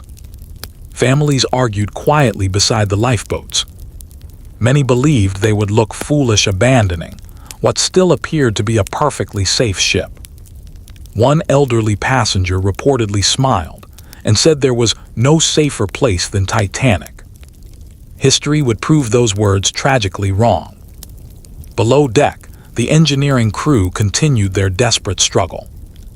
Water surged through the forward boiler rooms with terrifying force. Firemen shoveled coal until the very last moment to keep steam pressure alive. Engineers worked ankle-deep in freezing seawater, monitoring pumps and electrical generators. They understood something the passengers did not. If electricity failed too soon, darkness would overwhelm the evacuation. The lights had to remain on. The pumps had to continue working. The wireless equipment had to stay powered. Every extra minute mattered. Many of those men knowingly sacrificed their own chance of survival so others might escape. Their names rarely appear in popular retellings of Titanic's story, yet their courage ranks among the greatest acts performed that night. Inside the wireless room, Jack Phillips never stopped transmitting. His fingers moved continuously across the telegraph key. CQD, SOS, CQD, SOS. Reply after reply arrived from ships scattered across the North Atlantic. Some acknowledged the distress. Others reported changing course. The most encouraging messages came from the RMS Carpathia. Captain Arthur Rostron had pushed his ship beyond its normal operating speed. Every available boiler had been lit. Crew members cleared ice from the decks. Doctors prepared emergency treatment areas. Passengers aboard Carpathia, awakened in the middle of the night, offered blankets, clothing, and cabins to whoever might survive. It was an extraordinary humanitarian response. Yet despite every effort, physics could not be defeated. Carpathia was still hours away. Titanic had less than 2. On the boat deck, the band quietly assembled. Their leader, Wallace Hartley, gathered 7 fellow musicians. No one officially ordered them to play. They simply understood that music might help keep passengers calm. Soft melodies floated across the deck as another lifeboat descended toward the sea. People paused to listen. The familiar tunes brought a strange sense of comfort amid growing uncertainty. Even today, the image of Titanic's musicians remains one of the disaster's most enduring symbols. Historical accounts differ regarding the exact sequence of songs they performed, but survivors consistently remembered the remarkable calm their music inspired. Nearby, wealthy businessman Benjamin Guggenheim finally accepted the seriousness of the situation. After briefly returning to his cabin, he changed into formal evening clothes. According to survivor testimony, he reportedly declared, "We've dressed in our best and are prepared to go down like gentlemen." Whether those were his exact words can never be known with complete certainty, but multiple witnesses recalled a statement with that meaning. It reflected the attitude held by several first-class gentlemen who chose not to fight for places in the lifeboats. Elsewhere aboard ship, not everyone displayed such composure. As more passengers reached the boat deck, confusion slowly increased. Questions echoed everywhere. What happened? Did we hit another ship? How long before help arrives? Is the ship really sinking? Crew members answered as calmly as possible. Some admitted little. Others reassured passengers that rescue ships had already been called. Technically, that was true. The rescue, however, was still impossibly far away. At approximately 12:45 a.m., Titanic fired her first distress rocket. A brilliant white flare shot high into the night sky before bursting above the ship. Minutes later, another followed. Then another. Each explosion illuminated the Atlantic for miles. Far to the north, officers aboard the SS Californian noticed the rockets. They watched them with growing curiosity. The Californian lay much closer to Titanic than Carpathia, only about 10 to 20 miles away, according to later estimates. Its engines had been stopped for the night because heavy ice blocked further progress. Several officers debated the meaning of the mysterious rockets. Were they company signals? Celebrations? Distress calls? Without a wireless operator on duty, no one aboard Californian could confirm their purpose.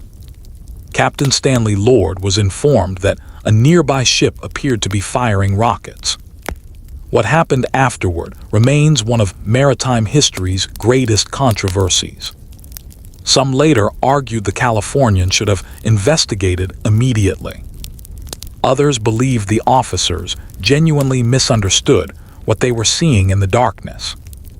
More than a century later, historians still debate the decisions made aboard that ship. What remains certain is this: the Californian never reached Titanic before she disappeared. Back aboard the great liner, lifeboats continued leaving with far too many empty seats. Boat after boat pulled away carrying 20 people. 25. 30. Although many could safely hold 60 or more. Fear of overcrowding. Fear that the davits might fail. Fear that the boats themselves could collapse. All combined to leave precious spaces unused.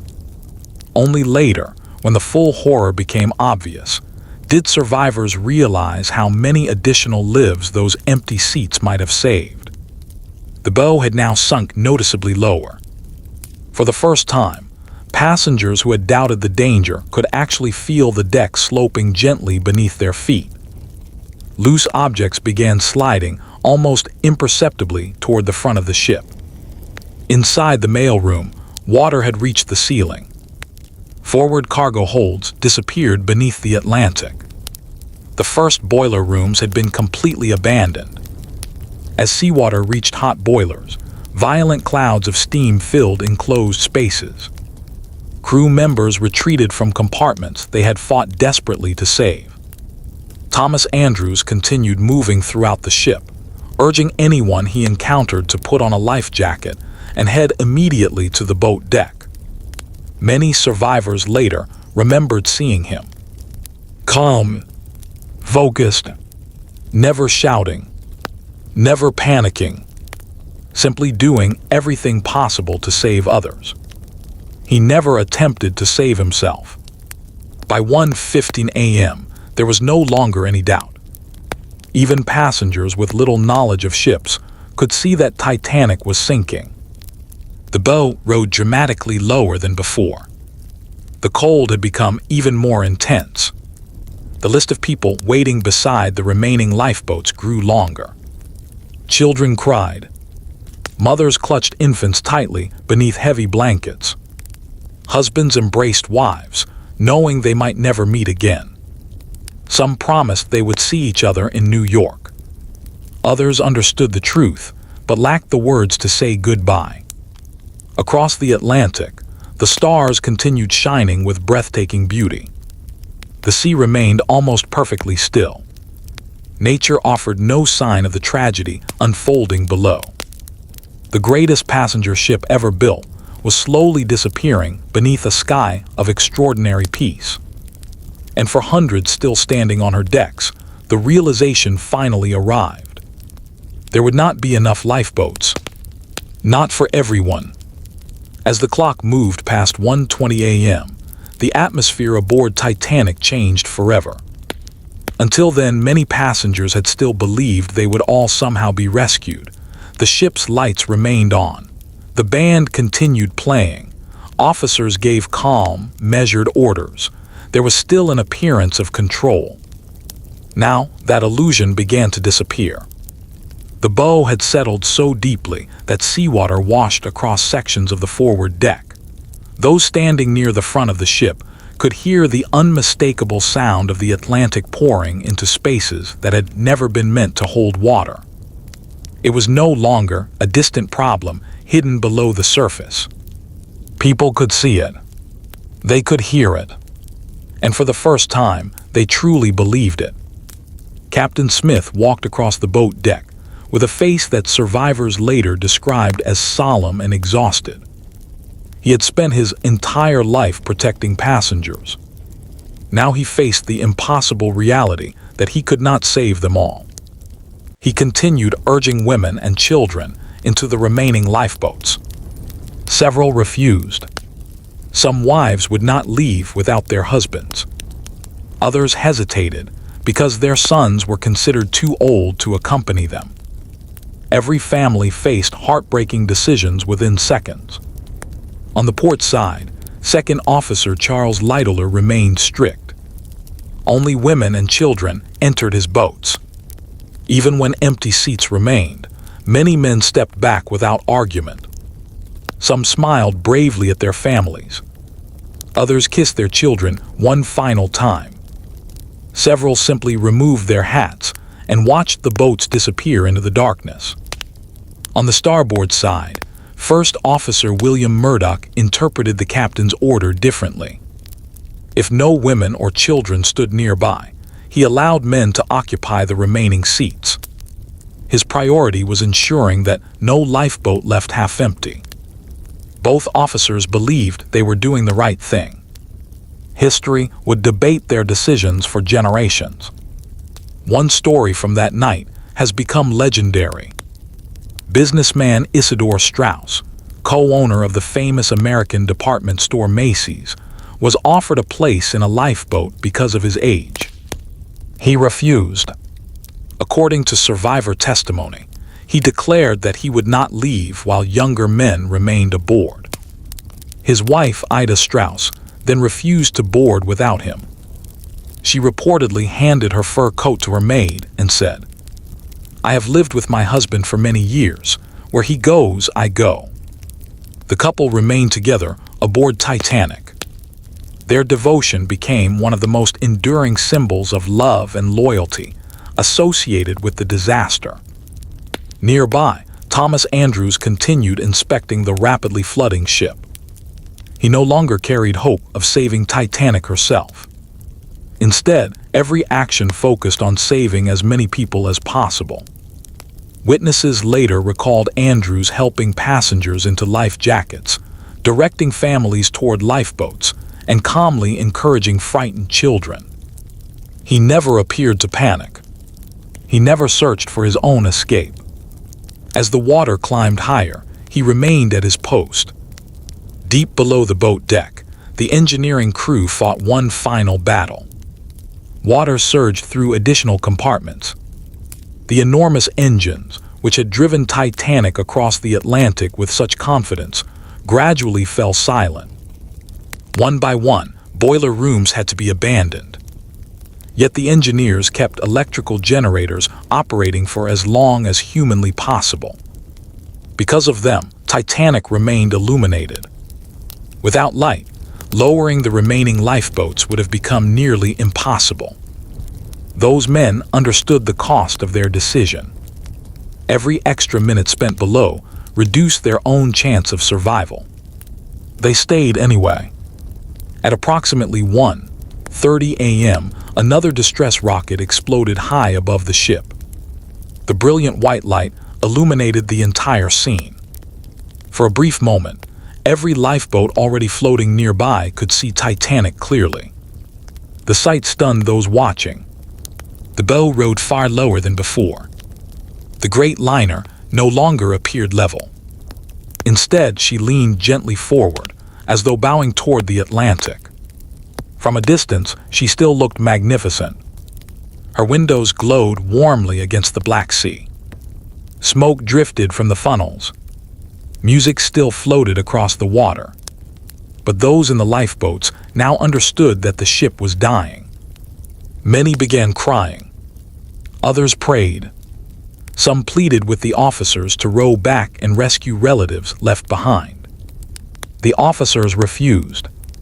They feared that if hundreds of desperate people rushed a lifeboat, everyone aboard would be pulled into the freezing water. It was one of the cruelest decisions forced upon the survivors. Near the stern, passengers who had delayed reaching the boat deck now hurried desperately toward the remaining lifeboats. Corridors became crowded. Stewards directed people toward staircases. Despite later myths, there is little evidence of widespread panic during most of the evacuation. Confusion certainly existed. Fear spread rapidly, but many passengers behaved with remarkable dignity. Crew members continued assisting strangers. Parents comforted frightened children. Friends embraced one another in silence. There were acts of selfishness. There were acts of extraordinary courage. Like every great disaster, Titanic revealed both the best and the worst of human nature. Inside the wireless room, Jack Phillips never stopped transmitting. His fingers had become numb from exhaustion. For nearly 2 hours, he had sent distress calls without pause. The replies continued arriving.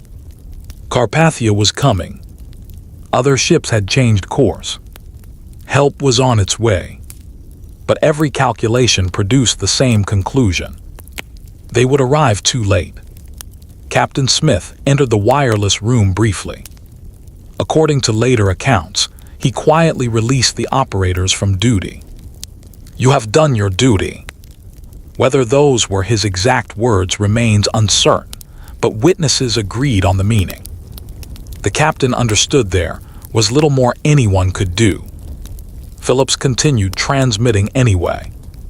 He refused to abandon his post while power remained. Outside, another lifeboat descended into the Atlantic. Only a handful remained. Hundreds of people still crowded the decks. The arithmetic had become brutally simple. Too many lives. Too few boats. The bow continued sinking. The angle of the deck increased. Walking now required noticeable effort. Loose furniture began sliding. China shattered inside dining rooms. Water reached areas that had seemed unimaginably high only minutes earlier. For the first time, the Atlantic entered the grand staircase. The magnificent symbol of Titanic's luxury, polished oak, ornate ironwork, the famous clock beneath the glass dome, stood face to face with the freezing sea. The water climbed steadily. Silent, relentless, unstoppable.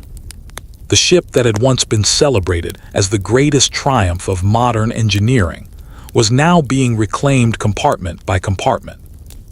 And above, under one of the clearest skies ever recorded over the North Atlantic, hundreds of people waited for miracles that were no longer possible. The final stage of Titanic's story had begun.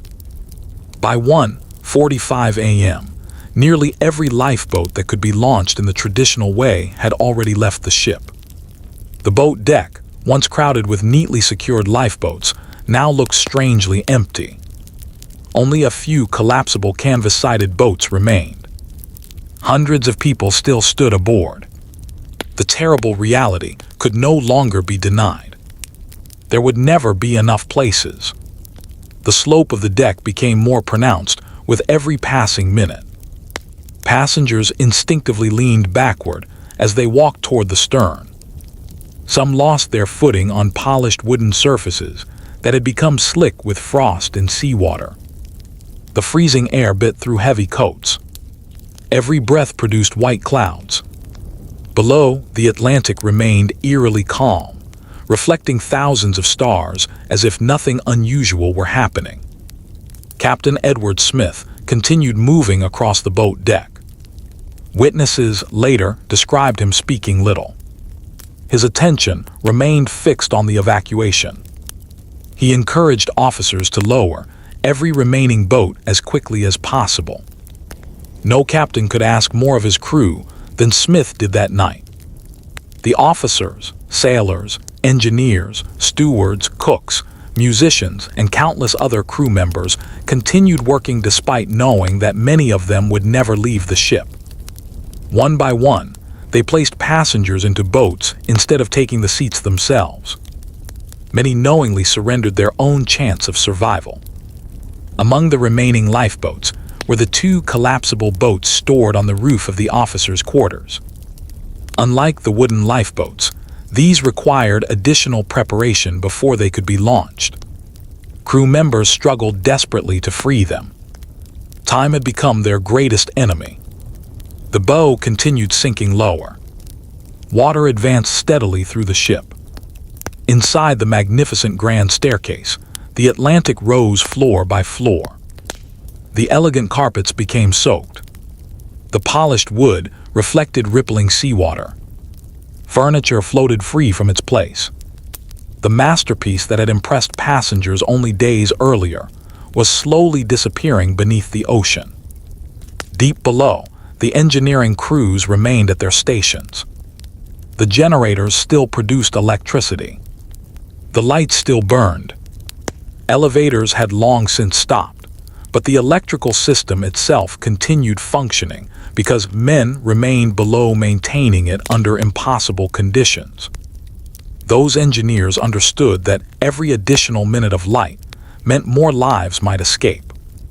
Many historians consider their actions among the bravest of the entire disaster. Few survived. Around 2:00 a.m., the sea finally reached the base of Titanic's forward bridge. Water washed over areas where officers had navigated the ship only hours before. The bow dipped even farther.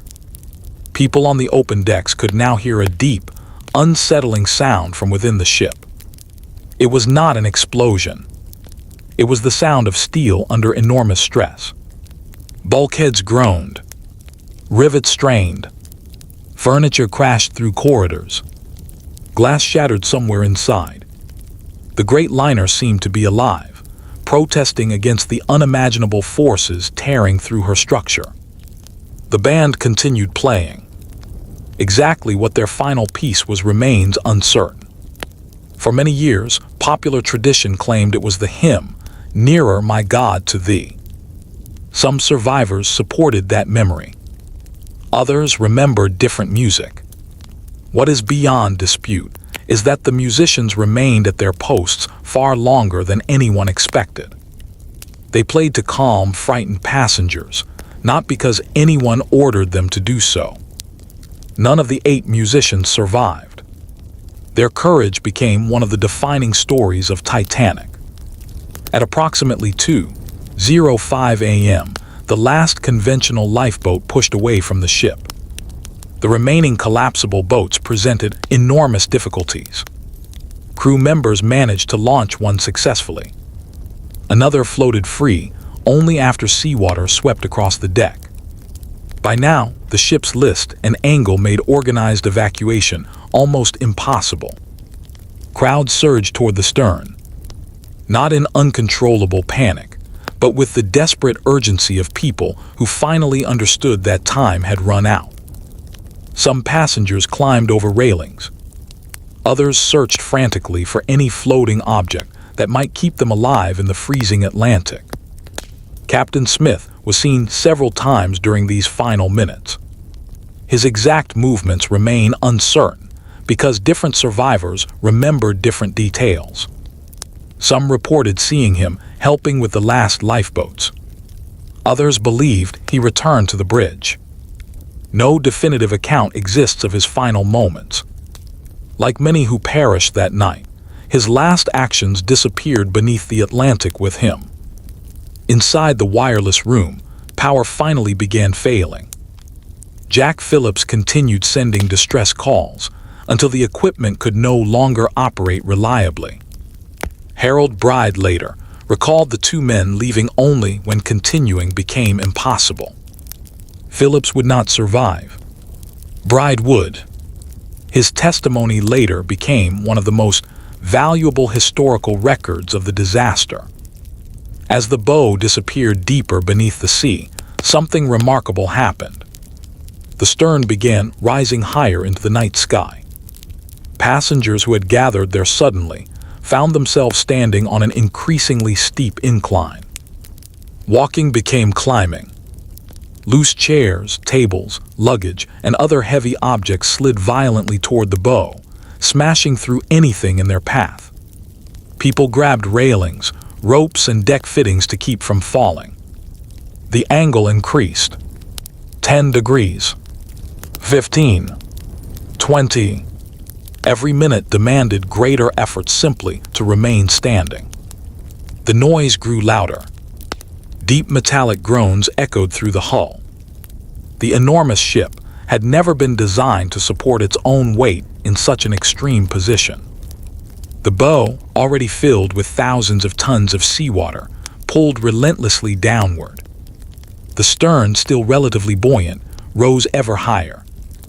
At approximately 2:18 a.m., the structural stress became overwhelming. With a thunderous roar heard by survivors hundreds of yards away, the hull failed. Titanic broke into two major sections. The exact sequence remained debated for decades, until modern underwater exploration confirmed that the ship had indeed separated. The forward section immediately plunged beneath the surface. The stern, temporarily relieved of the tremendous weight pulling it downward, settled briefly back toward a more level position. For a few moments, some survivors believed the nightmare might somehow be ending. It was only an illusion. Water rapidly flooded the exposed interior of the stern. Then the aft section began its own final descent. Its massive propellers rose completely clear of the water, glistening beneath the starlight. Towering almost vertically above the Atlantic, the stern paused for several unforgettable seconds. Thousands of people in nearby lifeboats watched in stunned silence. Then gravity completed what the iceberg had begun. At approximately 2:20 a.m. on April 15, 1912, Titanic slipped beneath the surface of the North Atlantic. The lights, which had remained burning almost until the very end, disappeared forever. The greatest passenger ship in the world was gone. For one astonishing moment, the ocean became almost completely silent. Then came a sound that survivors never forgot. Hundreds of people were now in the freezing water. Their cries for help echoed across the calm Atlantic. Men called for wives. Children cried for parents. Voices pleaded for rescue from every direction. Those aboard the lifeboats faced an impossible choice. Many officers feared rowing back immediately would allow desperate swimmers to swamp the small boats, causing everyone to perish. Most lifeboats stayed where they were. The cries continued. One by one, they grew weaker. The North Atlantic, at approximately 28 degrees F, -2 degrees C, robbed the human body of heat with terrifying speed. For most people immersed in that water, survival lasted only minutes. Within half an hour, the cries had almost completely ceased. Only the sound of the sea remained. The disaster itself was over. The tragedy, however, was only beginning. For scattered across the dark Atlantic were hundreds of survivors in lifeboats, surrounded by freezing water, endless darkness, and the heartbreaking knowledge that more than 1,500 people had just been lost to history. The silence that followed Titanic's disappearance haunted survivors for the rest of their lives. Many later testified that the cries for help were the most unbearable sound they had ever heard. For several minutes after the ship vanished, voices echoed across the calm Atlantic from every direction. Some called the names of loved ones. Others simply cried, "Help." A few prayed aloud. The lifeboats drifted helplessly in the darkness. No one could see very far. The night was so black that the horizon had disappeared completely.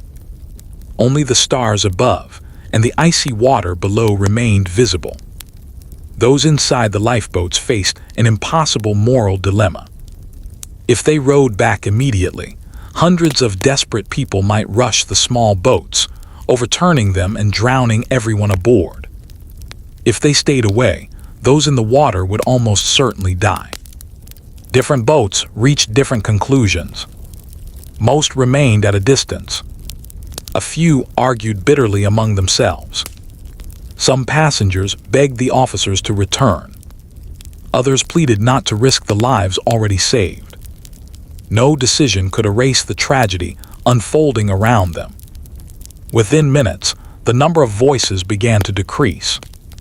The water temperature, approximately 28 degrees F minus 2 degrees C, because of its salt content, was lethally cold. Death usually came not from drowning, but from hypothermia. The human body lost heat faster than it could produce it. Muscles stopped responding. Breathing became difficult. Consciousness faded. For most people immersed in those conditions, survival lasted only a short time. By about 3:00 a.m., the cries had almost entirely ceased. The Atlantic became quiet once again. One lifeboat, commanded by 5th Officer Harold Lowe, eventually returned to search for survivors after redistributing passengers into other boats to create space. It was one of the few boats to do so. By the time Lowe reached the area where hundreds had entered the water, almost everyone had already died from the cold. Only a handful of people were found alive. One of them was a young Chinese sailor who had survived by clinging to floating wreckage.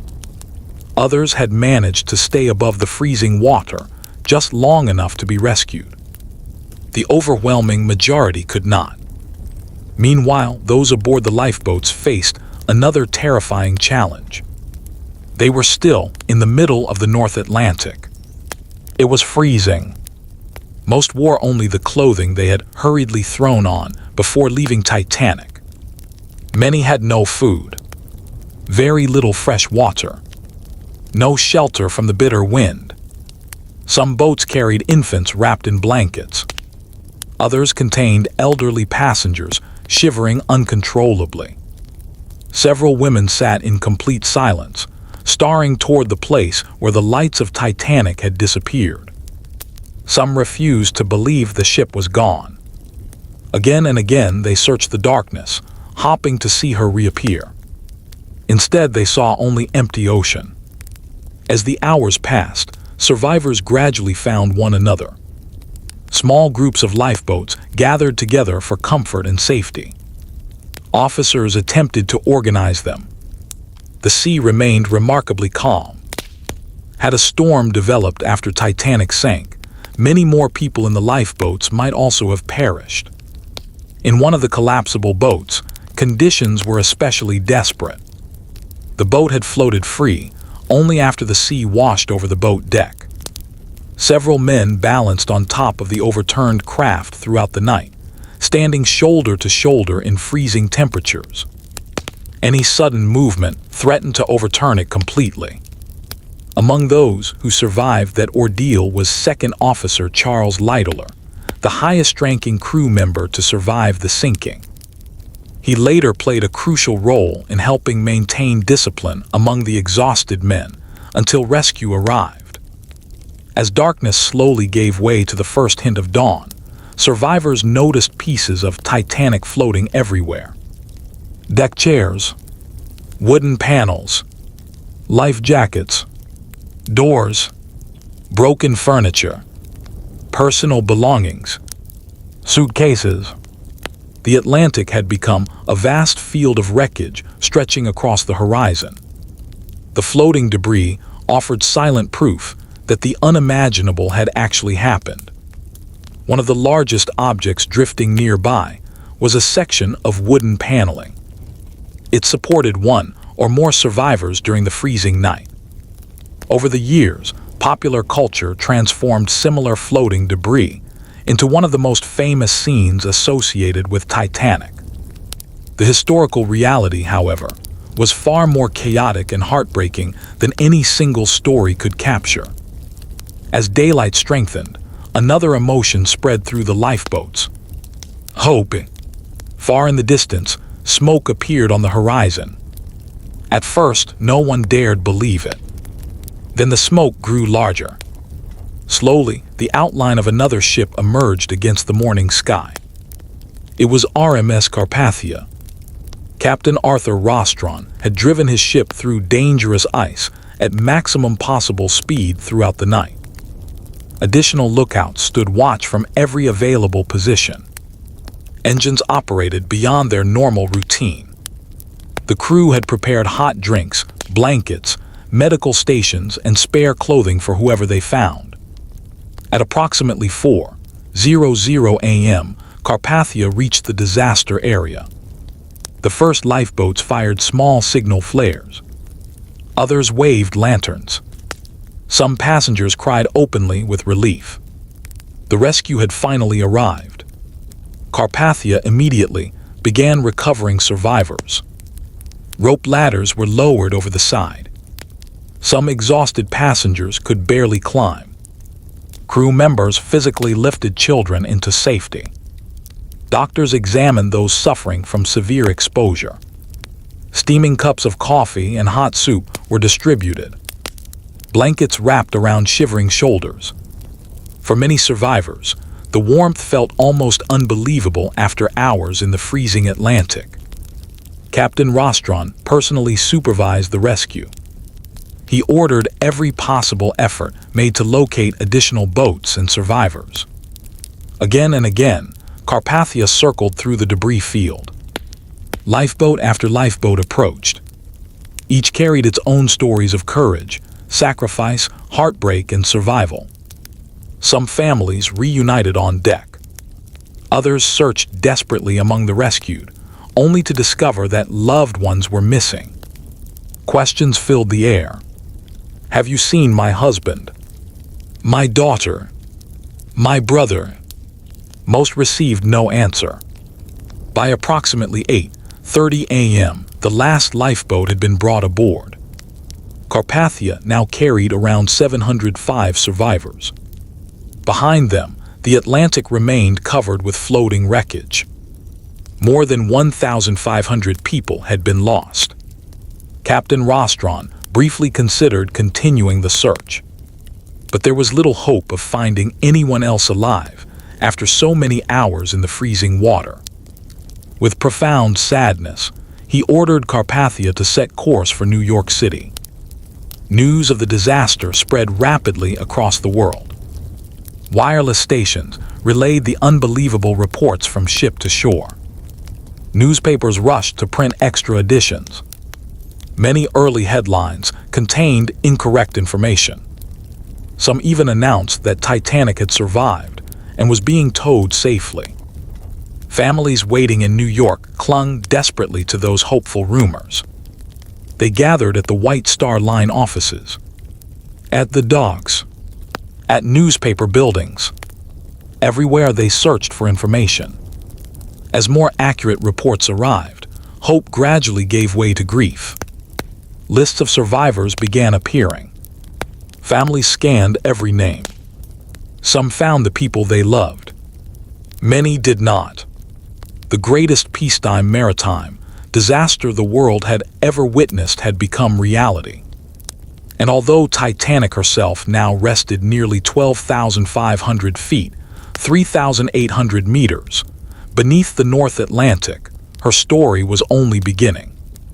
Because the questions that followed would change maritime safety forever, reshape international law, and ensure that the lessons written in ice and steel on that April night would never be forgotten. When RMS Carpathia finally entered New York Harbor on the evening of April 18, 1912, the city was waiting. Hours before the ship arrived, tens of thousands of people crowded the waterfront despite cold rain and thick fog. Newspaper reporters filled every available dock. Police officers struggled to control the growing crowds. Families clutched photographs of loved ones, desperately hoping to recognize a familiar face among the survivors. The atmosphere was unlike anything New York had experienced. No celebration. No music. Only anxious silence. As Carpathia slowly approached the pier, survivors lined the rails wrapped in borrowed blankets and heavy coats provided by the crew. Many had not slept since the disaster. Some stared silently toward the city. Others wept openly. Several had lost entire families. When the gangways were lowered, emotional scenes unfolded everywhere. Parents embraced children they had believed dead. Husbands searched desperately for wives. Friends called names through the crowd. Not every reunion ended in joy. For hundreds of waiting families, no loved one stepped ashore. Those families gradually understood the painful truth. They would never see them again. The White Star Line established temporary offices where survivor lists were updated continuously. People stood for hours hoping a missing name might suddenly appear. Some refused to leave for days. The uncertainty itself became another tragedy. Across the Atlantic, another ship was preparing for an equally heartbreaking mission. The cable repair vessel CS Mackay Bennett, based in Halifax, Nova Scotia, received orders to recover as many victims as possible from the disaster site. The crew understood they were sailing toward one of history's greatest maritime tragedies. The vessel was specially equipped with embalming supplies, coffins, canvas burial bags, and clergy members. No one expected the task to be easy. Several days later, the Mackay Bennett reached the area where Titanic had sunk. The Atlantic appeared peaceful. Pieces of wreckage still floated across the water.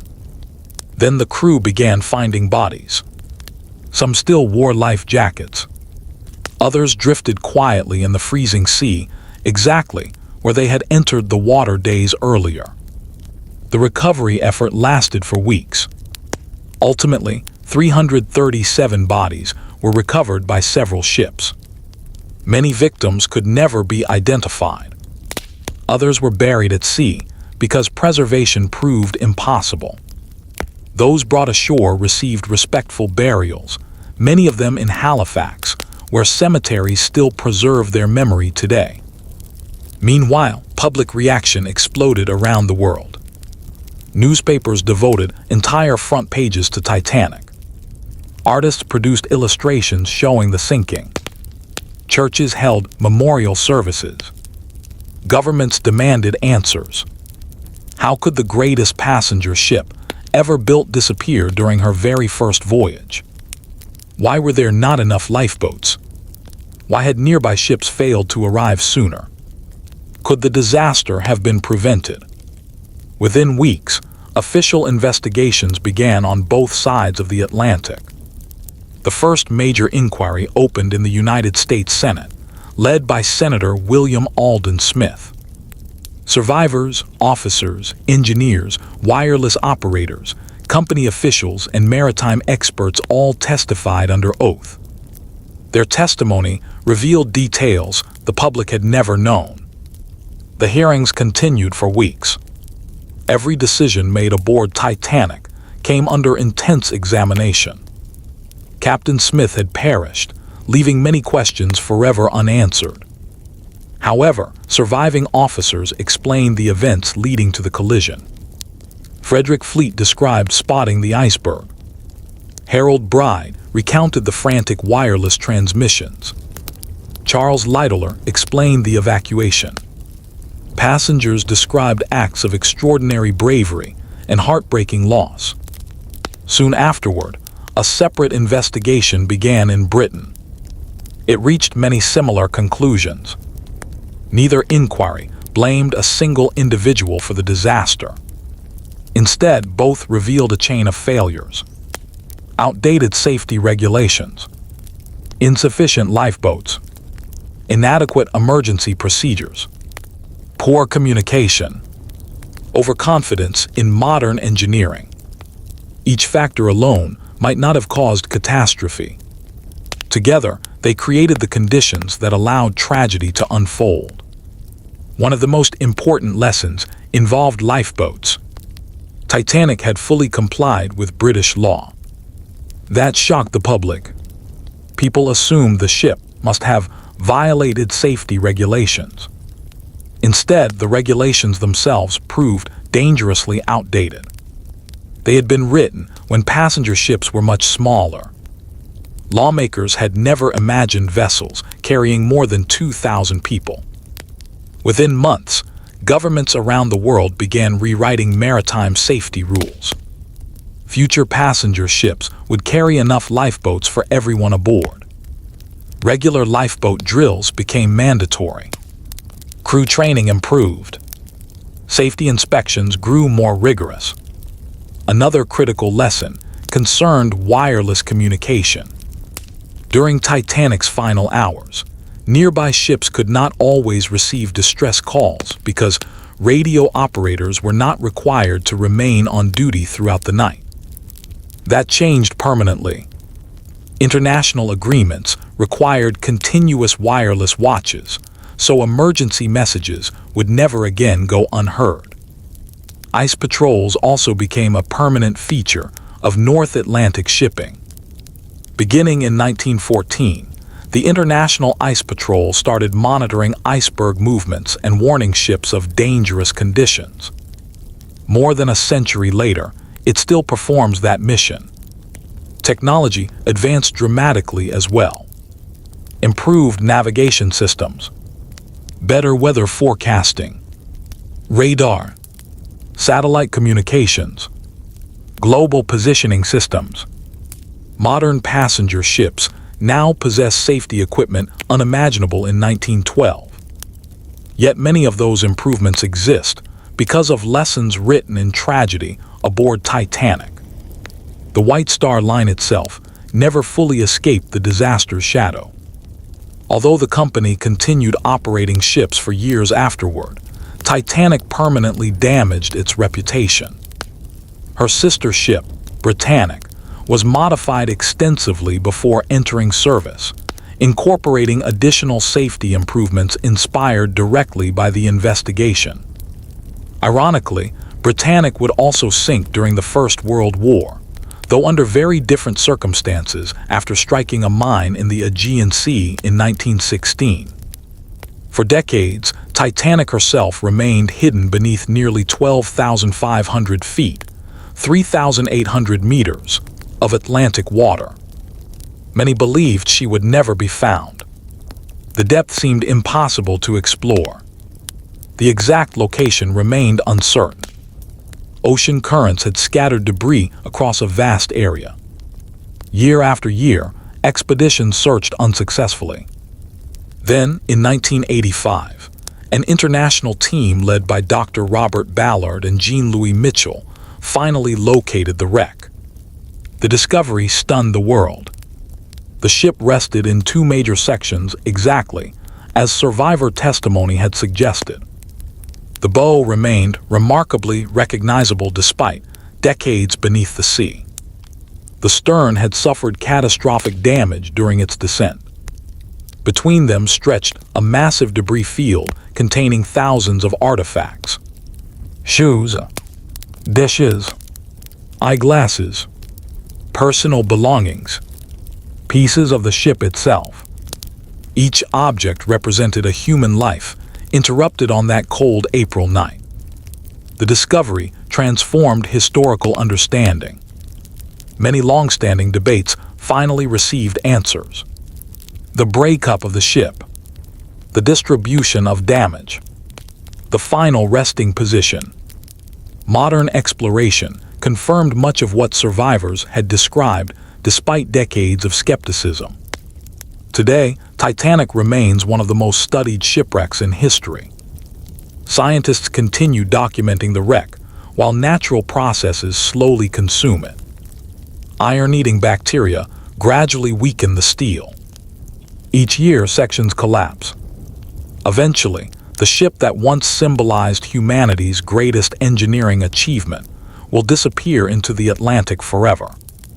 Yet her story will endure. Not because she was the largest ship, not because she was luxurious, not even because she sank. Titanic is remembered because it revealed something timeless about humanity. It exposed the dangers of overconfidence.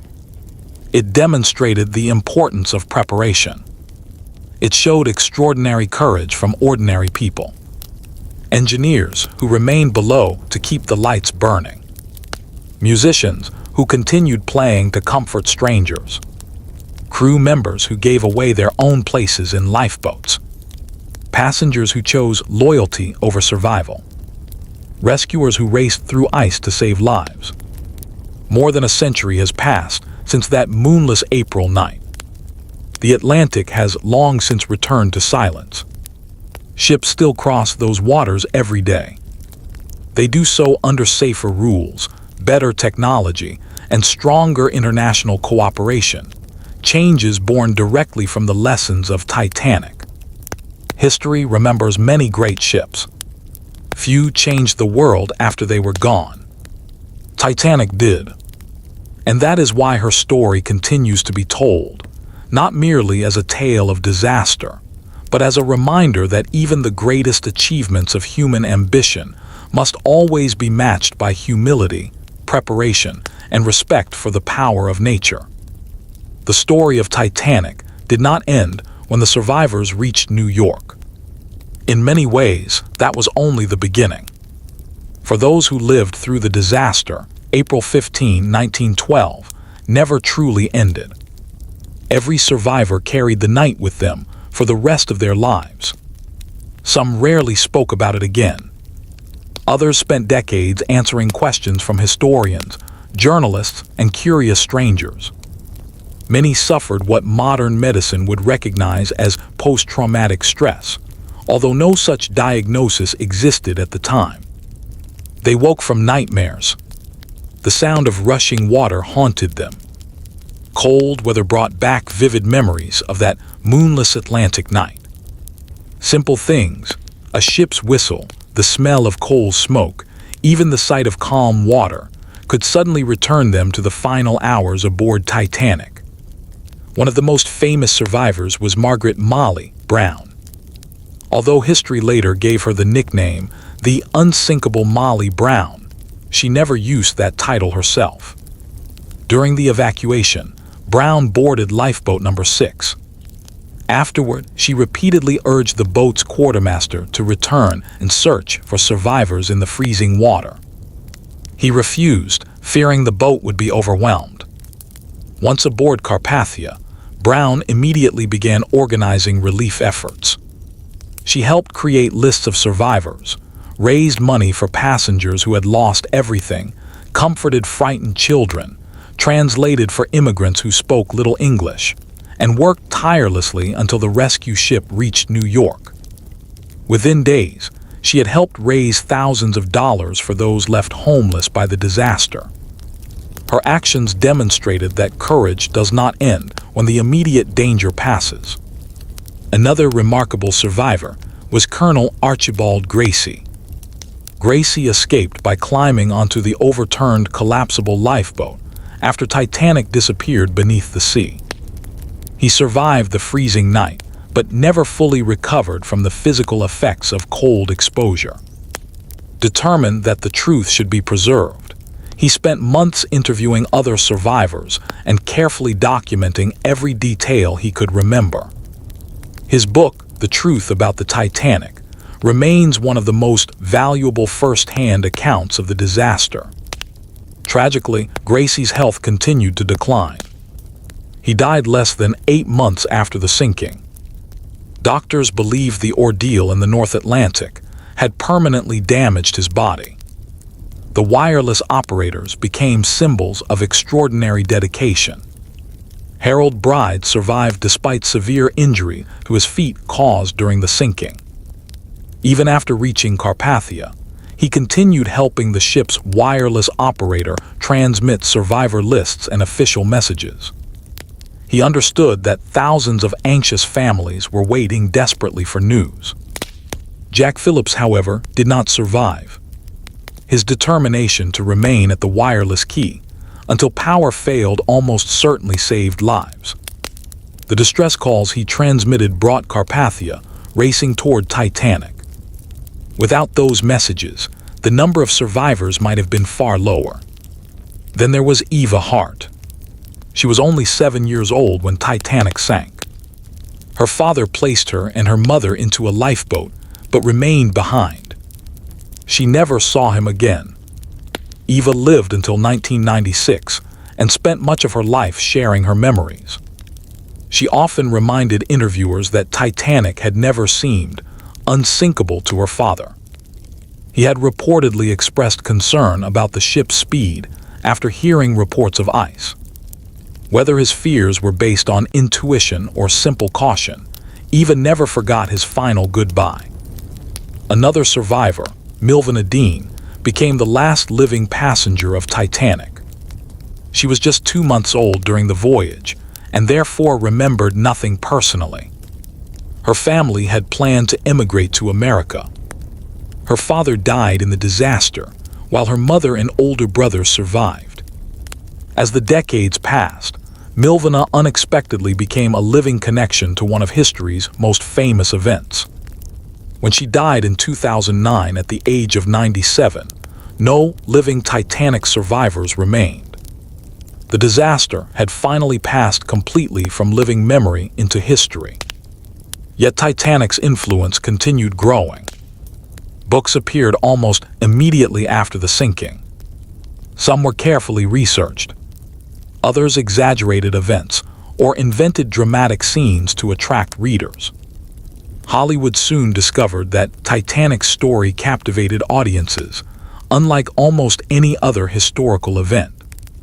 Films were produced in different countries across several decades. Each reflected the values and filmmaking styles of its own era. Some emphasized romance. Others focused on heroism. Still others examined engineering failure or social divisions. Among the most influential adaptations was the 1997 film Titanic, directed by James Cameron. The movie became one of the most successful films ever made and introduced a new generation to the disaster.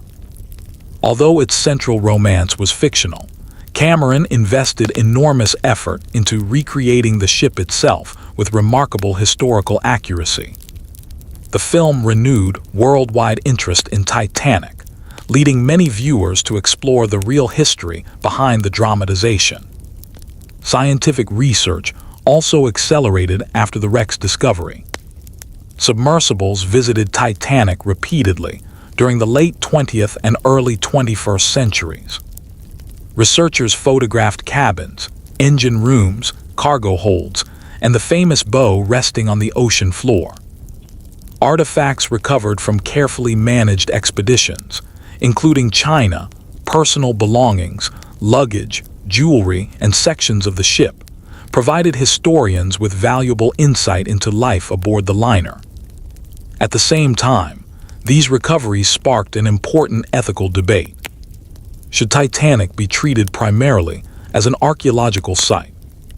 Or should it remain an underwater memorial because more than 1,500 people lost their lives there? Opinions continue to differ. Many families of victims believe the wreck deserves the same respect as a cemetery.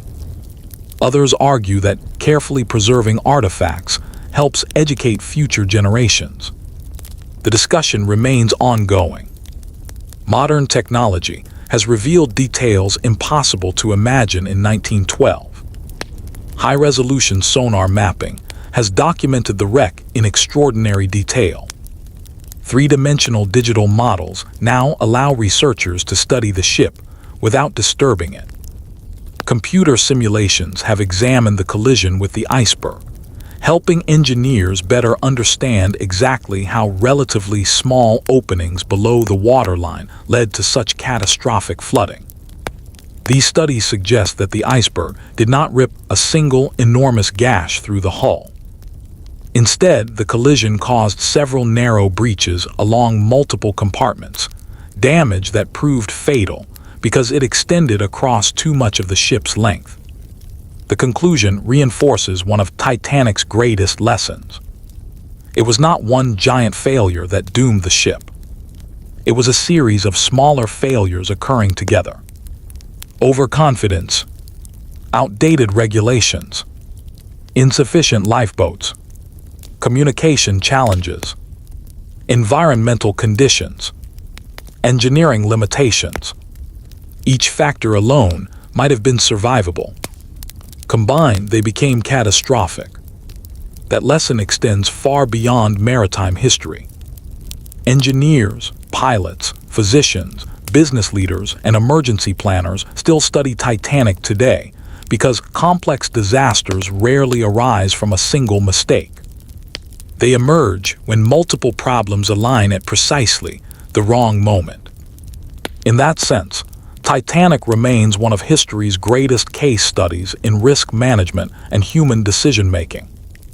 More than a century after she sailed from Southampton, her name is recognized in nearly every corner of the world. Children who know little about ocean liners still recognize the word Titanic. It has become a symbol, not simply of tragedy, but of ambition, innovation, sacrifice, resilience, and the enduring importance of learning from history. The Atlantic eventually reclaimed the ship. Time eventually claimed the survivors. But the lessons they left behind continue sailing with every passenger vessel that crosses the sea today. More than a century has passed since Titanic slipped beneath the North Atlantic. Yet her influence has never truly faded. Every modern cruise ship that leaves port carries invisible reminders of that April night in 1912.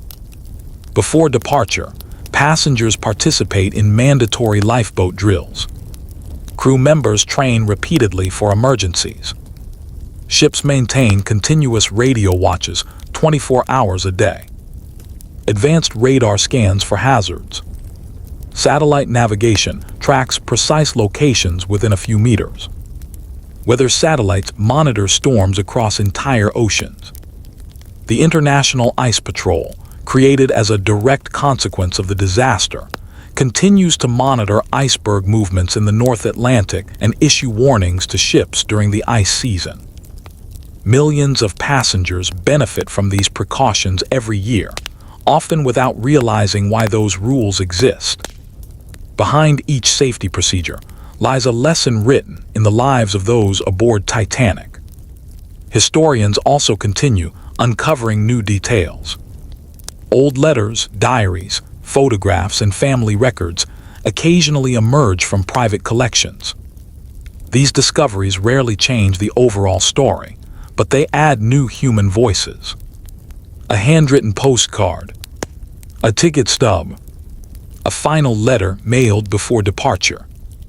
Each artifact reminds us that Titanic was not merely a famous ship. She was home, however briefly, to more than 2,000 individual lives. Each passenger carried unique hopes. Some dreamed of building businesses in America. Others traveled for education. Some returned home after years abroad. Others celebrated marriages, careers, or retirement. Children imagined adventures. Parents imagined better futures. Few could have imagined that historians would still speak their names more than 100 years later.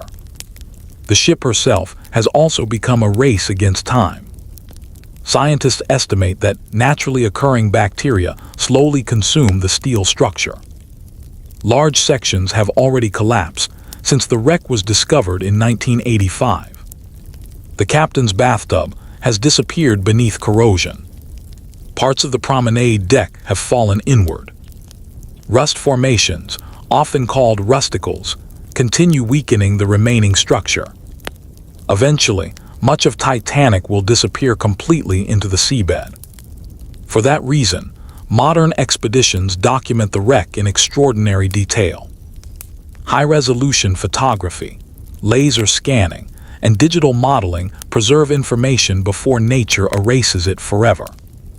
One remarkable achievement came in 2023, when researchers produced one of the most detailed full-scale digital scans of Titanic ever created.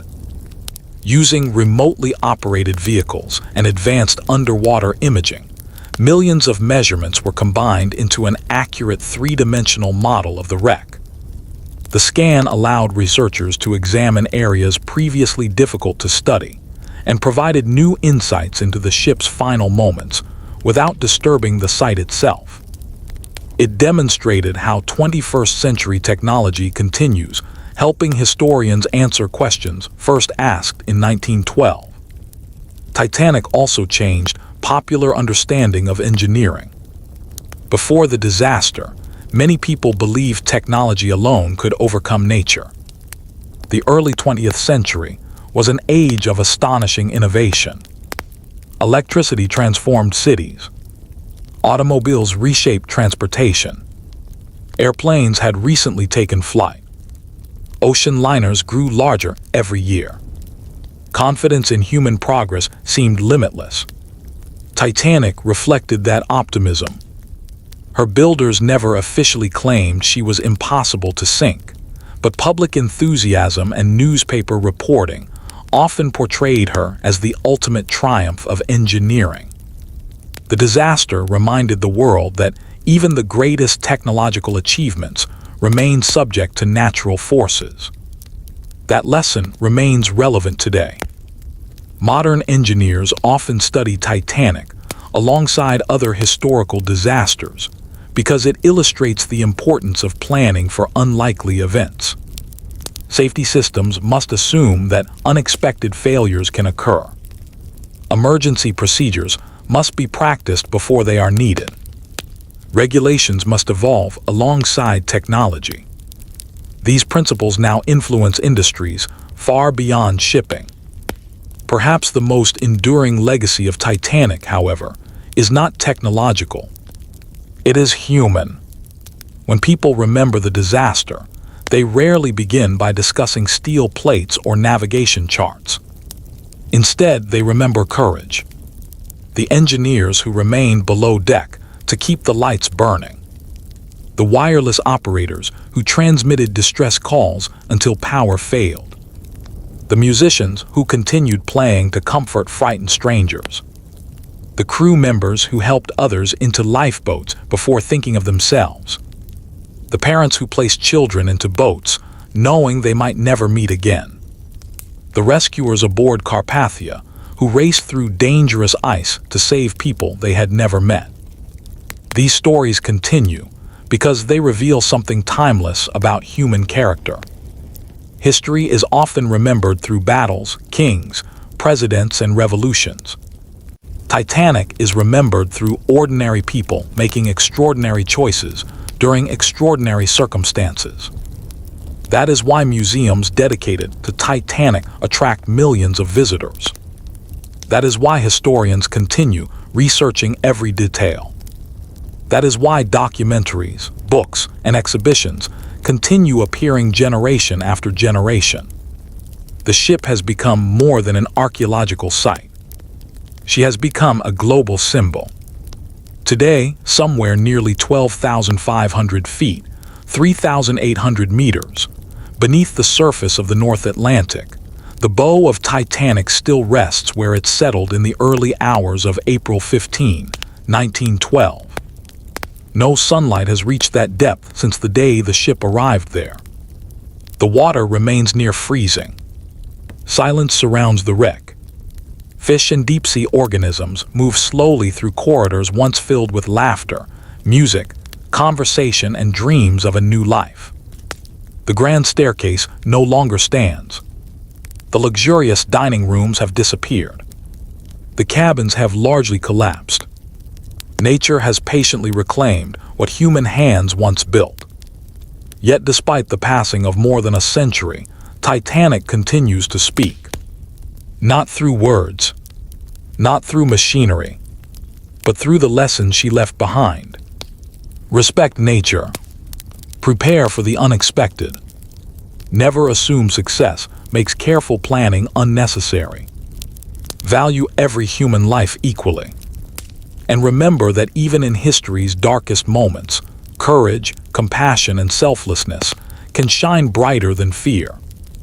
That is why Titanic remains one of the most unforgettable true stories ever told. Not because of how she was built, not because of how she sank, but because of how the people aboard chose to face the final hours of her voyage. The end.